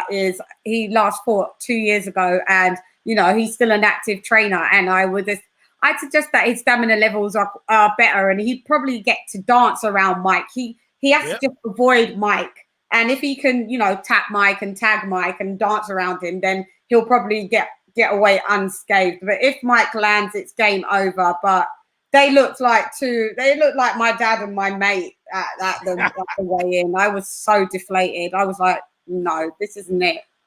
This is not son. What do you guys think? Who are you calling? I'm calling Tyson if he lands, though. I got Roy Jones doing exactly what you said. The breakdown is right on point. And that's what Roy Jones rat-a-tat-tat away for victory. The 2 minutes is almost like amateur. And that kind of or women's boxing. Women, exactly. Women's, we could talk about that, but that's another story. But and also as well, I think Mike Tyson, I remember he had knee problems against Danny Williams because I remember when Danny Williams was him, his knee, and then Mike Tyson said, I broke my back. I remember he said about he broke his back. So spinal. He's spinal. Yeah, exactly. And you know the thing about Mike Tyson, his style, the peekaboo style, it's all about reflex and movement of the body. And if he can't move his head and he's getting hit like Daniel Dubois, he's just gonna quit, man. Because if Jones catches him, he's going over as well. People like to underestimate Jones. Don't underestimate Jones Jr. He can pump. Yeah. What's your guys saying? I got Tyson. I got Tyson by knockout round 2. I'm pulling for Roy though. I want Roy to get his bread right. You know what I'm saying? Because it's hopefully, you know, a lot of those guys that be you know fighting that late in their career, they be having financial problems. I just want to make sure you're right, so you don't have to be, you know. I'm pulling for Roy, but I think Tyson gonna get him, bro. Yeah, you know what? Let me say this. Yeah, let me say this. I think Roy Jones was fighting because he loved to fight. I don't think Roy Jones was having any financial issues. But when it comes to this fight right here, you're talking about a guy, Roy Jones, who just was in the ring within the last 2 years. He went all 10 rounds. He was in shape. You're talking about a guy in Mike Tyson who's absolutely has been abusing his body since he's retired. I mean, at the end of the day, logically, it makes sense that Roy Jones is going to be in better boxing shape than Mike Tyson. So for me personally, I have to go with the guy that is going to be in better shape, who's been in the ring more recently, and honestly is going to cause problems for a guy like Mike Tyson because he can absolutely 110% move better than Mike. So yeah, I'm favoring Roy, but we all know if Mike hits anybody, they're going down. So I mean, he's got a bunch of chance, but skills pay the bills, and I think Roy Jones has the skill to beat Mike Tyson tonight. That's just my thing. Styles make fights. So. Yeah, I got Roy because there's too many rules. I mean, you can't listen to rap in your locker room. You can't drink water after the second round. There's just too many rules. You got to have headgear. There's just too much nonsense, man. What's the what? I'm just joking. But there are a lot of rules. But there's too many rules, man. Like, I mean, the headgear thing alone to me gave Roy the fight because, I mean, come on, it's a sparring match for Christ. Yeah, everyone's got a prediction, so let's talk about the undercard. Jake Paul, Nate Robinson. I like Nate. Like, I play basketball, not at the high level he played. He's an athlete. I don't know who he's been training with, but I got Nate. They're fighting at cruiserweight. Jake Paul's running up his mouth. He's actually saying he wants to fight Conor McGregor after. He gets on my nerves, man. Yeah, what's your take? What's your take on that one? Right? Yeah, I just hope he just gets knocked out. I'm not. To be fair, guys, I'm not really interested in much of this undercard. I'm just going to keep it real. I'm not interested in any of the undercard. I don't like these gimmicky types of fights with YouTubers fighting, basketball players. It's whatever, but I definitely don't want that Jake Paul to win. So let's go with Nate on that fight. I'm pulling for Nate, but I think 5'9" cruiserweight. I think Jake gonna stop him, bro. Jake got. He's a bit. He's bad. But I'm sure the fight gonna be better than that fight last night with Rosado and Danny Jacobs. Danny. Yeah, I didn't watch it, bro. I saw. Yeah, man, I'm pulling for the man that says he just want to be, prove that he's one of the best athletes in the world. I'm pulling for Nate. Yeah. I saw Nate Robinson's sparring session, and my 12-year-old kid can do that shit. I want him to win, but I don't think it. No, I just said Jake gonna stop him. You know what I'm saying? Jake just fought. So if we talking about conditioning and Jake just fought, won't he be in better condition than the guy who never fought? I mean, come on, bro. That's like who you picking? Who you picking? Jake Paul by knockout, bro. Yeah, you know what? Hey, we're gonna find out tonight, though. We're gonna find out, bro. We're gonna find out. Miss Lady Shandy, you got a YouTube page? Yeah, that's what we're talking about. Yeah, sure do. It's I've just started just to pay it much attention, to be honest. With the boxing stuff, I put it. So it's Lady Shan, my name, and then it's Dun Dem Season. DUN as in done, and then DEM as in dem, and then season. Yeah, you need to you StreamYard. I see you do them. You got like a 2-screen. Are you like a 2-screen? If you do, those are when I'm doing like my Zoom. But I will do some StreamYard. When you stream it and then like that and open stream it. Like I just on this one, I just paid only specially. Like normally I don't pay because you could do it free. Yeah, you can only have 6, right? But on this one, I thought because of this fight and I got a kind of feel, I thought I paid. So I think I paid like I think it was like 20 £30 or something. No, it was like 15. No, 15. Yeah, it's not like 15. Yeah, it's 15, because I only done it for 1 month. If you could consecutively, and then it allows you to have 10 people, and then look, I can brand it and whatever. Yeah, so this you is can put your own logo. Yeah. So I thought, right? But will you guys come to mine when I do? That's what I'm saying. We come like support all of you. Yeah, like listen, everyone's gonna come and support you as well. That's why I kind of wanted you to come over and welcome you to the community. Massively appreciated. I am flattered, honestly. Yeah. Because You know, these guys in America, you know, they really get a chance to talk to English lady, you know, obviously like yourself, and also a UK grime artist. They ain't got, you know what I mean? And music, see, Jalik loves music, and they could you could talk boxing, music, and everything current, you know what I mean? So, you know, you right on the cutting edge of everything, you know what I mean? So, you know, really appreciate you coming over, man. But if you're around later on, man, then boy, we catch up later on. But last words you want to say to everyone watching the thing and for your fans anyway. You got loads of fans on the music scene as well. So last words you want to say. Go ahead. Yeah, big up to everybody that's embracing me and supporting me in my boxing endeavors. I'm very flattered, I'm very honored, and I'm very humbled. And just watch this ride. Just watch the ride. That's all I can say. And thank you once again. Yeah, new sub. Yeah, it was definitely a pleasure meeting you. Always down to support the sisters. Thank you. So keep doing what you're doing. I'm definitely gonna sub to your channel. And Nate Robinson is gonna stop that boy. You guys are tripping. I hope so, man. I can't stand him or his You actually bet on that fight, bro. Man, bro. Hopefully, I just thought the Spencer on that fight, bro. I just thought the Spencer Fury in a minute ago. I think he might jump in, but Lady Sham, jumping in. Yeah, that's why I just asked him this now to jump in. I talked to him. Sometimes Spencer's like, oh, good. Like, you know what Spencer? You know how Spencer is like. Yeah, I do. He's flicky. But hey, we're gonna pull you up no more. You've come over. Hey, you come over and you get your piece. And I'm looking to come onto your channel now. And obviously, 1,000,000%. For everyone listening to live stream, make sure you go support Lady Sham. Appreciate it. Oh, thank you, EJ. If you send me a clip of this, I'll definitely post it on my Instagram. You know, let everybody see. Yeah. No problem. Send me a clip. But guys, Jalik, Delida, Carhill, get this smoke. It is nice meeting you. Salute, and everybody have a good evening. Respect. Take care, lady. Peace. See you later. Thanks for having me on. If you know somebody that know Daniel Dubois, you might tell him he might want to consider volunteering with the kids instead of actually boxing, because he can get really hurt in there. No, don't tell him that, Jalik. Just tell him to tell his trainers, fire his trainers to get new trainers. It's not he's 23 years old.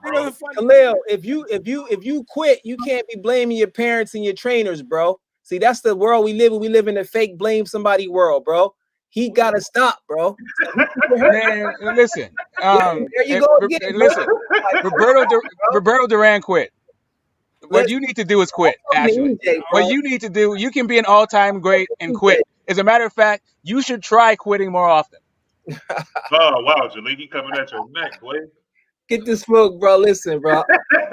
Hey, thanks for having me on there, bro. And keep doing your thing, and I'm out of here, bro. All right, nice one. Hey, listen, we got later on in about an hour or two to the Mike Tyson, because why? Oh yeah. Why do you need to get that smoke again? And you gonna get it as well, Jalik? Because I got Tyson, bro. Yeah, I know. I got Ray Jones. I got Ray Jones. You gonna get Jake Paul too? Yeah. Yeah. We definitely. You definitely. All right, I jump back on. Yeah, we gonna do that. Yeah, man. Nice one, Jalik, man. Catch you up in a bit, man. All right. Nice one, smoke. Yeah, Kyle. listen, Jalik is actually Jalik could definitely be an ATG whether he quits or not. I think he got it in him. I don't think quitting is gonna stop him. Like, yeah. Hey, you started up another one because the thing started up at 9 o'clock. Oh, what time is that? How many hours? It's 8:17 right now over here in America, so 45 minutes essentially. Oh man, we got Mr. Boxing today. Yo, Mr. Boxing today, man. Yo, what's up? Yo, I appreciate the donation, man. Yo, man, I really appreciate Mr. Boxing today. Mr. Boxing today. Yeah, Mr. Boxing today, bro. Yo, that's the heavyweight king of boxing talk right there. Yo, I was listening to his show yesterday. He broke it down nicely. The guy who beat Anthony Joshua in the World Games, he beat some Puerto Rican dude, some fat Puerto Rican dude. The dude was messed up. That day was yesterday. Yo, that was crazy. I was listening to it, man. It was really good. So hopefully, Mr. Boxer Day, if you can jump on, that'd be nice, man. You know what I mean, he does some really good breakdown on the heavyweights. And obviously, go ahead. What was the result in that fight? I actually missed that one. Oh man, he got smashed up. Joe Joyce smashed him up. No, not Joe Joyce. I'm talking about the Puerto Rican guy yesterday, the fat Puerto Rican. Oh yeah, he got stopped, man. He got stopped. I think. Okay, cool. It was it early? No, I think it was like 5, 5, Okay. 6. All right. He got smashed up, I'll man. take a look at it. The thing is that the Puerto Rican guy, he had a lot of talent in that, but he looked so, his weight and everything, he looked so doomed, bro. He looked so doomed. You know what I mean? Boxing's serious, man. And you know, the thing is, like, Jalip mentioned about his dad and all them stuff there. You know, parents think they're doing the right thing, yeah, of holding kids through adversity. It's like, you know, you fall down, the parents will pick the kid up. But sometimes you let the kid fall down, let the kid get up himself. He learn. He's like, yo, you know what I mean? I don't want to be down there again. So the kid take more careful, you know. So people got to learn. That's all the things that you learn in life. You know, you go through adversity, you know what I mean? And I feel like Joe Joyce, he's amateur and his career thus far was better than anything. He just had more experience. The only thing you had, if you only coming in with power and a good jab, that ain't good enough, man. That for me, that ain't good enough. You need more than that to beat someone like Joe Joyce. And he's proved he's the juggernaut. That name is real. That's what he's about. He don't mind taking some shots now. Yeah, you take his. Yeah, I mean, listen, I think he, you know, not it wasn't just that he could take a shot, but also the fact that he dedicated to the body early. Yep. I think that paid dividends late, because even when Joe Joyce was able to catch him with those overhand rights, by the 7th round, they didn't have the same steam on. No, they didn't. And Joe Joyce also created the perfect distance, because if you notice a lot of the shots that Dubois landed, it was like lunging forward shots, dude. Like he was stretching out too far. And all Joe Joyce was basically doing was just kind of like fainting to the side a little bit and allowing all that weight to go right past him, man. Like he gassed himself out, missing all the fucking shots, dude. So I mean, Joe Joyce proved me wrong, bro. I thought he was just like a slower, plottier, like heavyweight, but like that dude actually showed a lot, man, and he made it look easy, beating one of the best prospects at heavyweight, dude. He made it look relatively easy. I mean, Dubois had his spots, but he made it look easy overall. I don't know about making it look easy. I thought a couple of times Joe Joyce was going to be out of there. No, like he was getting hit. He had to go through hell. Like there was, you know what? Like I initially had Dubois for that fight, but then I saw both of their fights during the COVID, and I switched my pick totally, right? Based on both of their last 2 fights. And I thought going in that Dubois was going to show me something that I've never seen, because I saw him improving in every fight. So I thought he was going to still be in that trajectory to show me something I haven't seen from him yet that was going to get him over the top, right? And I saw wrinkles. I saw him, you know, he was pull countering. He was catching him, and he showed wrinkles. It's just that the sustained attack wasn't there. I don't think the game plan was there. And ultimately, his stamina let him down, and not being able to get out of the way of that jab. Right. Yeah, I thought it was competitive up until like the 6th. And then I thought from like the 7th all the way up until when he went to his knee, like I had Joyce winning every single one of those rounds pretty easy, man. Like you could see Dubois started weltering and stuff. Like it was competitive. You're right. It was competitive for like the first 6 rounds. But then after that, I just thought Joyce was just running away with the fight relatively easy, bro. Yeah, like the 9th round. Yeah, Kyle kept it 100, bro. He kept it 100. Because when Kyle was watching it, I was like, Kyle might be a bit biased, but man, he kept it 100, bro. He kept it 100 for real. Go ahead. No, I was gonna say the 9th round is when I was like, all right, this is it. Dubois got nothing left, and Joe Joyce is gonna start separating himself for every single round after this. But until then, it was pretty close. Like I thought it was hotly contested. I'd be very interested to see what the judges' scorecards were, because it was kind of hard to score the fight with the way that Dubois was jabbing and the way that Joe Joyce kept countering with that overhand right and doing some sneaky stuff on the inside. But I felt like Joyce was doing the most damage. I just couldn't tell who was winning the rounds, really. Y'all see my picture with Joe Joyce? Y'all see that? That's EJ right there, man, with Joe Joyce right there. You see that on the screen? It's me and Joe Joyce, man. I think he was fighting. I think that was his 3rd fight. David Hay, man, I look terrorized, man. But look at that. He just jumped in the background. Y'all see that? No? Yeah, I see it. It looks like you're trying to figure out who farted. But you look all right there. Funny. You know when they took the picture, I was like, yo, when they took the picture, one of the guys that's his trainer who got done for COVID. And then Joe Joyce just jumped in the background, just jumped over the top. So, you know what I mean? He's a cool. I was team Joyce from the longest, bro. As you can see, he's got Channel 5. He was fighting on Channel 5 at there, and he was fighting against the American guy. But I've been team Joyce for a minute, bro. I like his attitude. You know, he's just a cool word guy. It ain't like I've been around Daniel Dubois. He's very like what can I say, standoffish when it comes to the media. Like when I came near him, but that ain't got nothing to do with his boxing acumen. It's just about levels, you know what I mean? And I just thought, like, you know, the guy who had the levels was the one. So, you know what I mean? Yeah, but you know, Lady Sham coming over, that's a movement.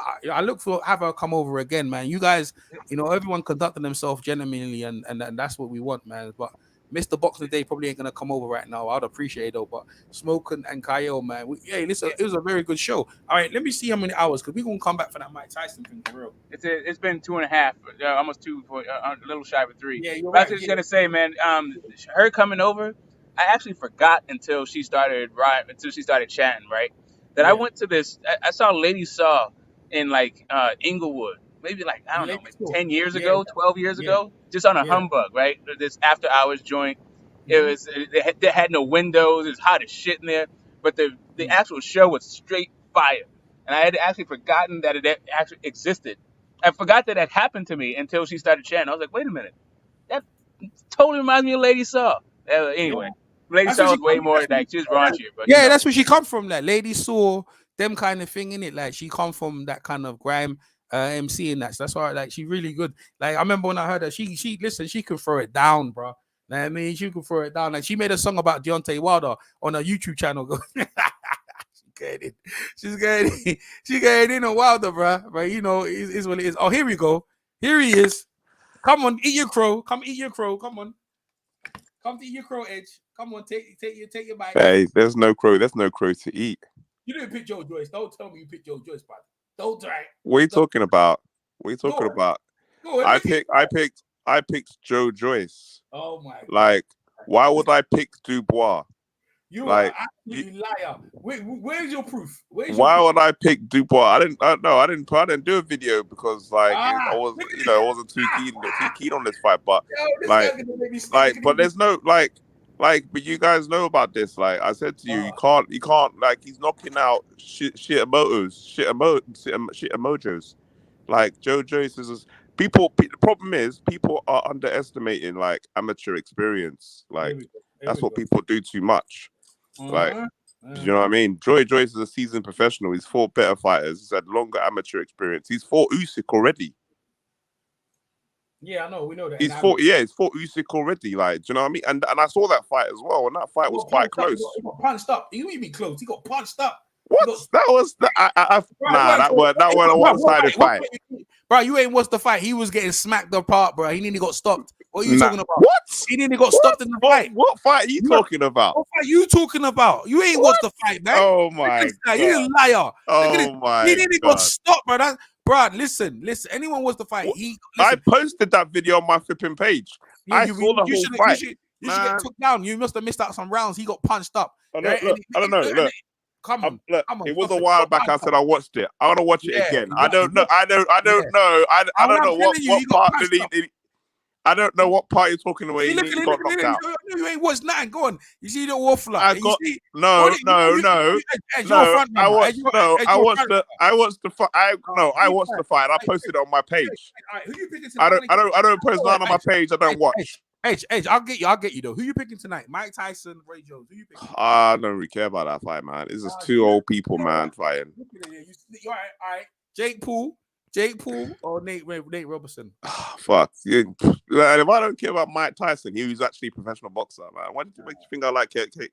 All right, your hype job, Nikita Bobby. What about that? What that had that hype job? What about him? Yeah, I got you on that one. What about that hype job? Hey, look, at least he's a professional boxer. Like, God. Nikita, look, he needs to improve, man. He needs to improve on his jab. He needs to like go more on his repertoire. He was too busy, too much loading on his shots, too much. Like Do you know what I mean? It's good for YouTube videos, but like he needs to like, you know, proper focus on getting some other skills in. Do you know what I mean? Okay, all right. I got Spencer Fearon coming on right now, so like Edge, I don't know if you're lying. You're slippery like an eel. Hey. All right, let Spencer's time. It's Spencer's time. We got the knowledge right here. What's up, Spencer? Yeah, we said. Yeah, right. So Spencer, man, I can give him 5 minutes, bro. Yeah, 5 minutes is all you need to just give Edge that work. Yeah. So look, Spencer, so we talked before the fight. What did you see before the fight for you to pick Joe Joyce? And now you see Daniel Dubois. Then alhamdulillah, he got Game of Thrones. He went on his knees. What's your take? My take's quite simple.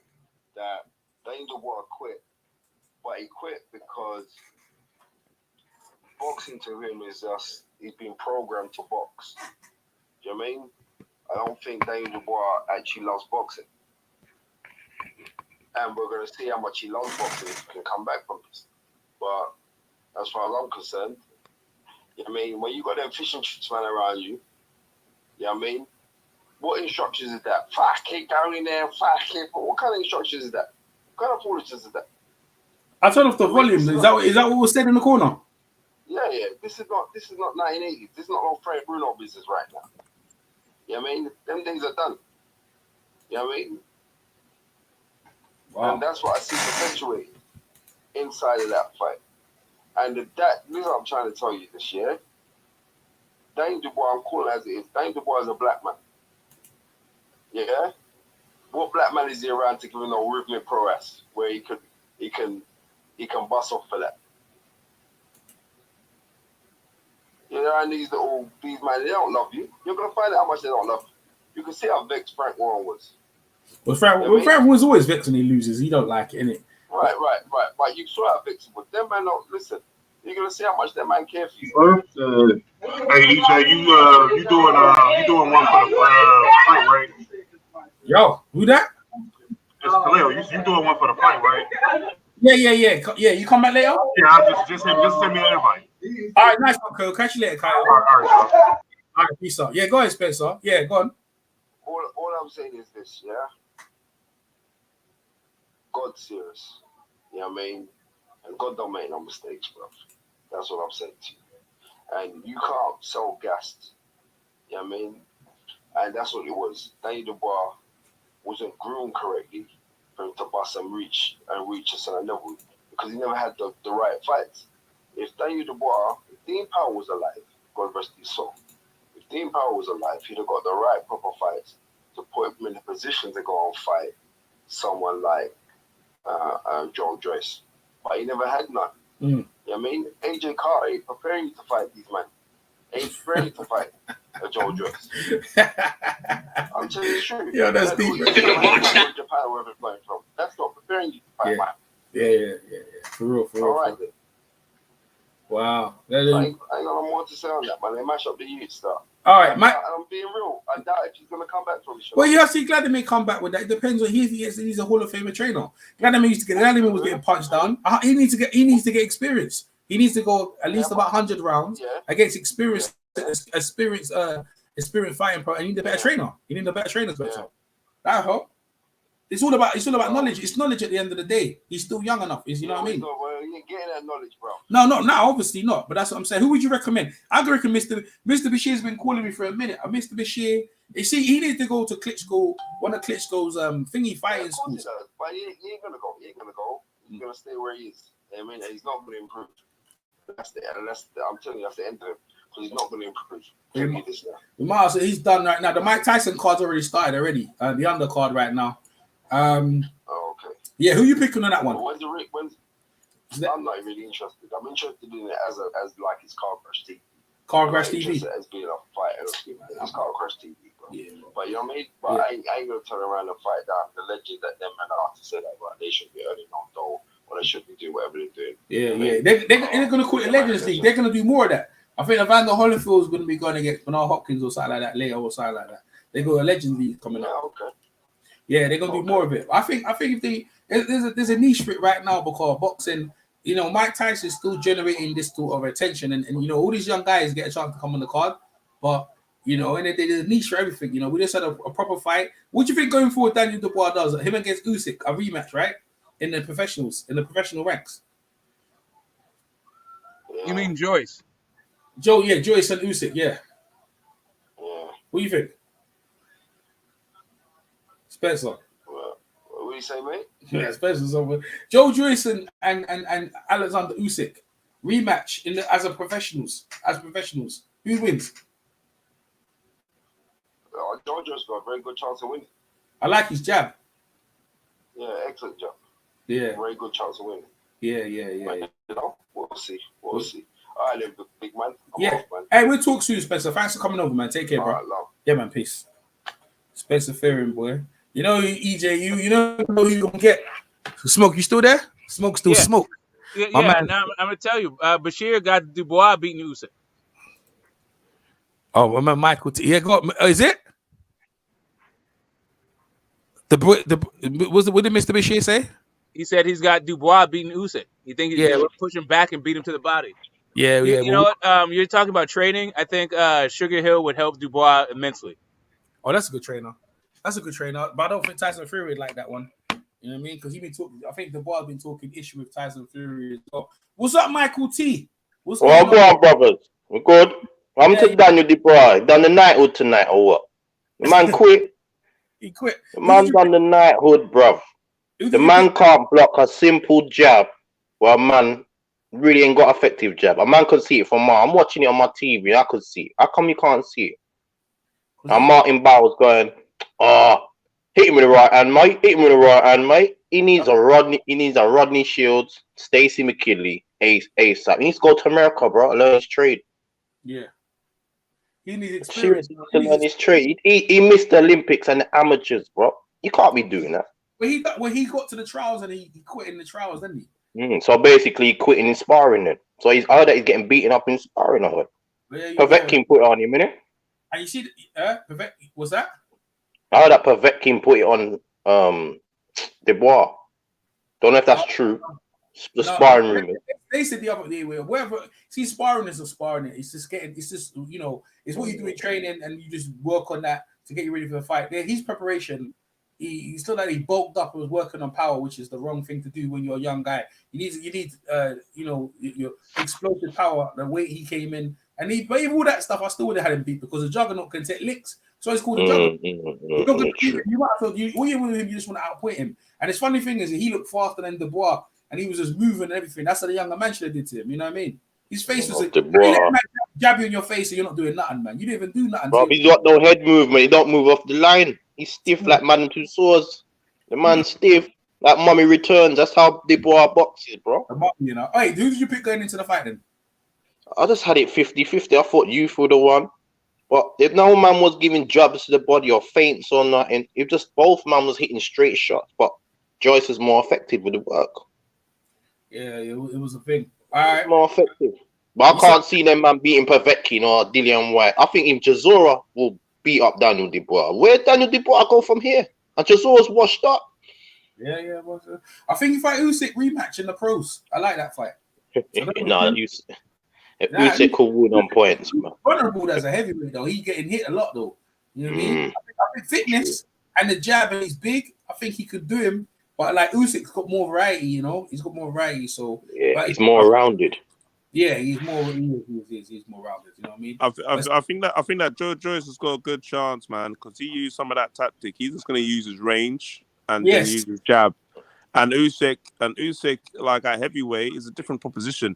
You know, because in the amateurs it's different. It's a different, in the heavyweight division. It's a short rounds, but what I'm saying is But what I'm saying is Usyk, like Usyk, he can come underneath hooks and that stamina. The thing is, it's all about what you start, but it's like as the round gets into the 5s, the 6s, the 7s, you know what I mean? That's when the fight starts unfolding and people start falling apart. You get me? Because that's what happened to the boy. He fell apart, man. Man fell apart. Man getting pepped in his face. Bro, man quit. Man on the Black Lives Matter on one knee. Game of Thrones. Not Black Lives Matter, man. Game of Thrones, bro. Man, take a knee from Game of Thrones, bro. And they was gonna rob Joyce. Bro. I know they were gonna rob. One judge have all the rounds to Yeah, no, of course they did. Of course, I knew they were gonna rob. That's why you had to stop him. But that's what they're like. Why you think they had John Lewis, the referee, bro? Yeah, he done a good job. He done a good job of leaving him. Yeah, but he know he was gonna flip him. They was gonna rob him, bro. The bar had it. The bar to hand on for 2 more rounds. Like 2 more rounds. I'll still be. And the commentator's like, "Oh, he's up, really? Getting jabbed, he's getting knocked off." Yeah, do you know what? If I was Joyce, I would leave Frank Warren as soon as possible, man. That interview, all he wanted to speak about was fucking Daniel Dubois. If I was Joyce, I'd say, "Look, no offense, but I'm the one that won here. Do you know what I mean? Talking about fucking Dubois for 5-10 minutes. Standing there like an idiot. You know, Dubois, I felt sorry for Dubois. You know, like some man rob you and that. He's like, oh, where's my phone, bro? I don't want to be doing this interview, man. Take me to the hospital, please. Hey, wait, listen. You guys, are you gonna come on the tail end? Yeah. What I'm gonna do? I'm gonna stop this live stream. I'm gonna start a fresh one. Give me our stuff. You guys are welcome. I got 10-man space. I got 10-man space on this one. So you Smoke, my man Michael T. If you don't know Michael T, make sure you sub to his channel. Make sure you sub to Edge No TV. Make sure you sub to his boxing channel. If you don't know now, you know. My man Smoke. I think Smoke's got a channel, but he jumps around. He's around the YouTube community. All you guys are welcome. Come back in about an hour. I need to hold a fresh. You know what I mean for this one. And hey, Michael T, did you see Lady Sham jump on? Yeah, you see where she was on? Yes. I see a little clip. Yeah, she got our boxing channel. Make you guys sub to her and we support women boxing. Yeah, we support her as well. But all right, so you guys, EJ Boxing Live and the panel, we're gonna play out with one of my tunes then. But I'll catch you guys in a couple of hour. Nice one. Peace. Later, EJ. Later, bro. No problem. Peace up. Peace up. Peace up, bro.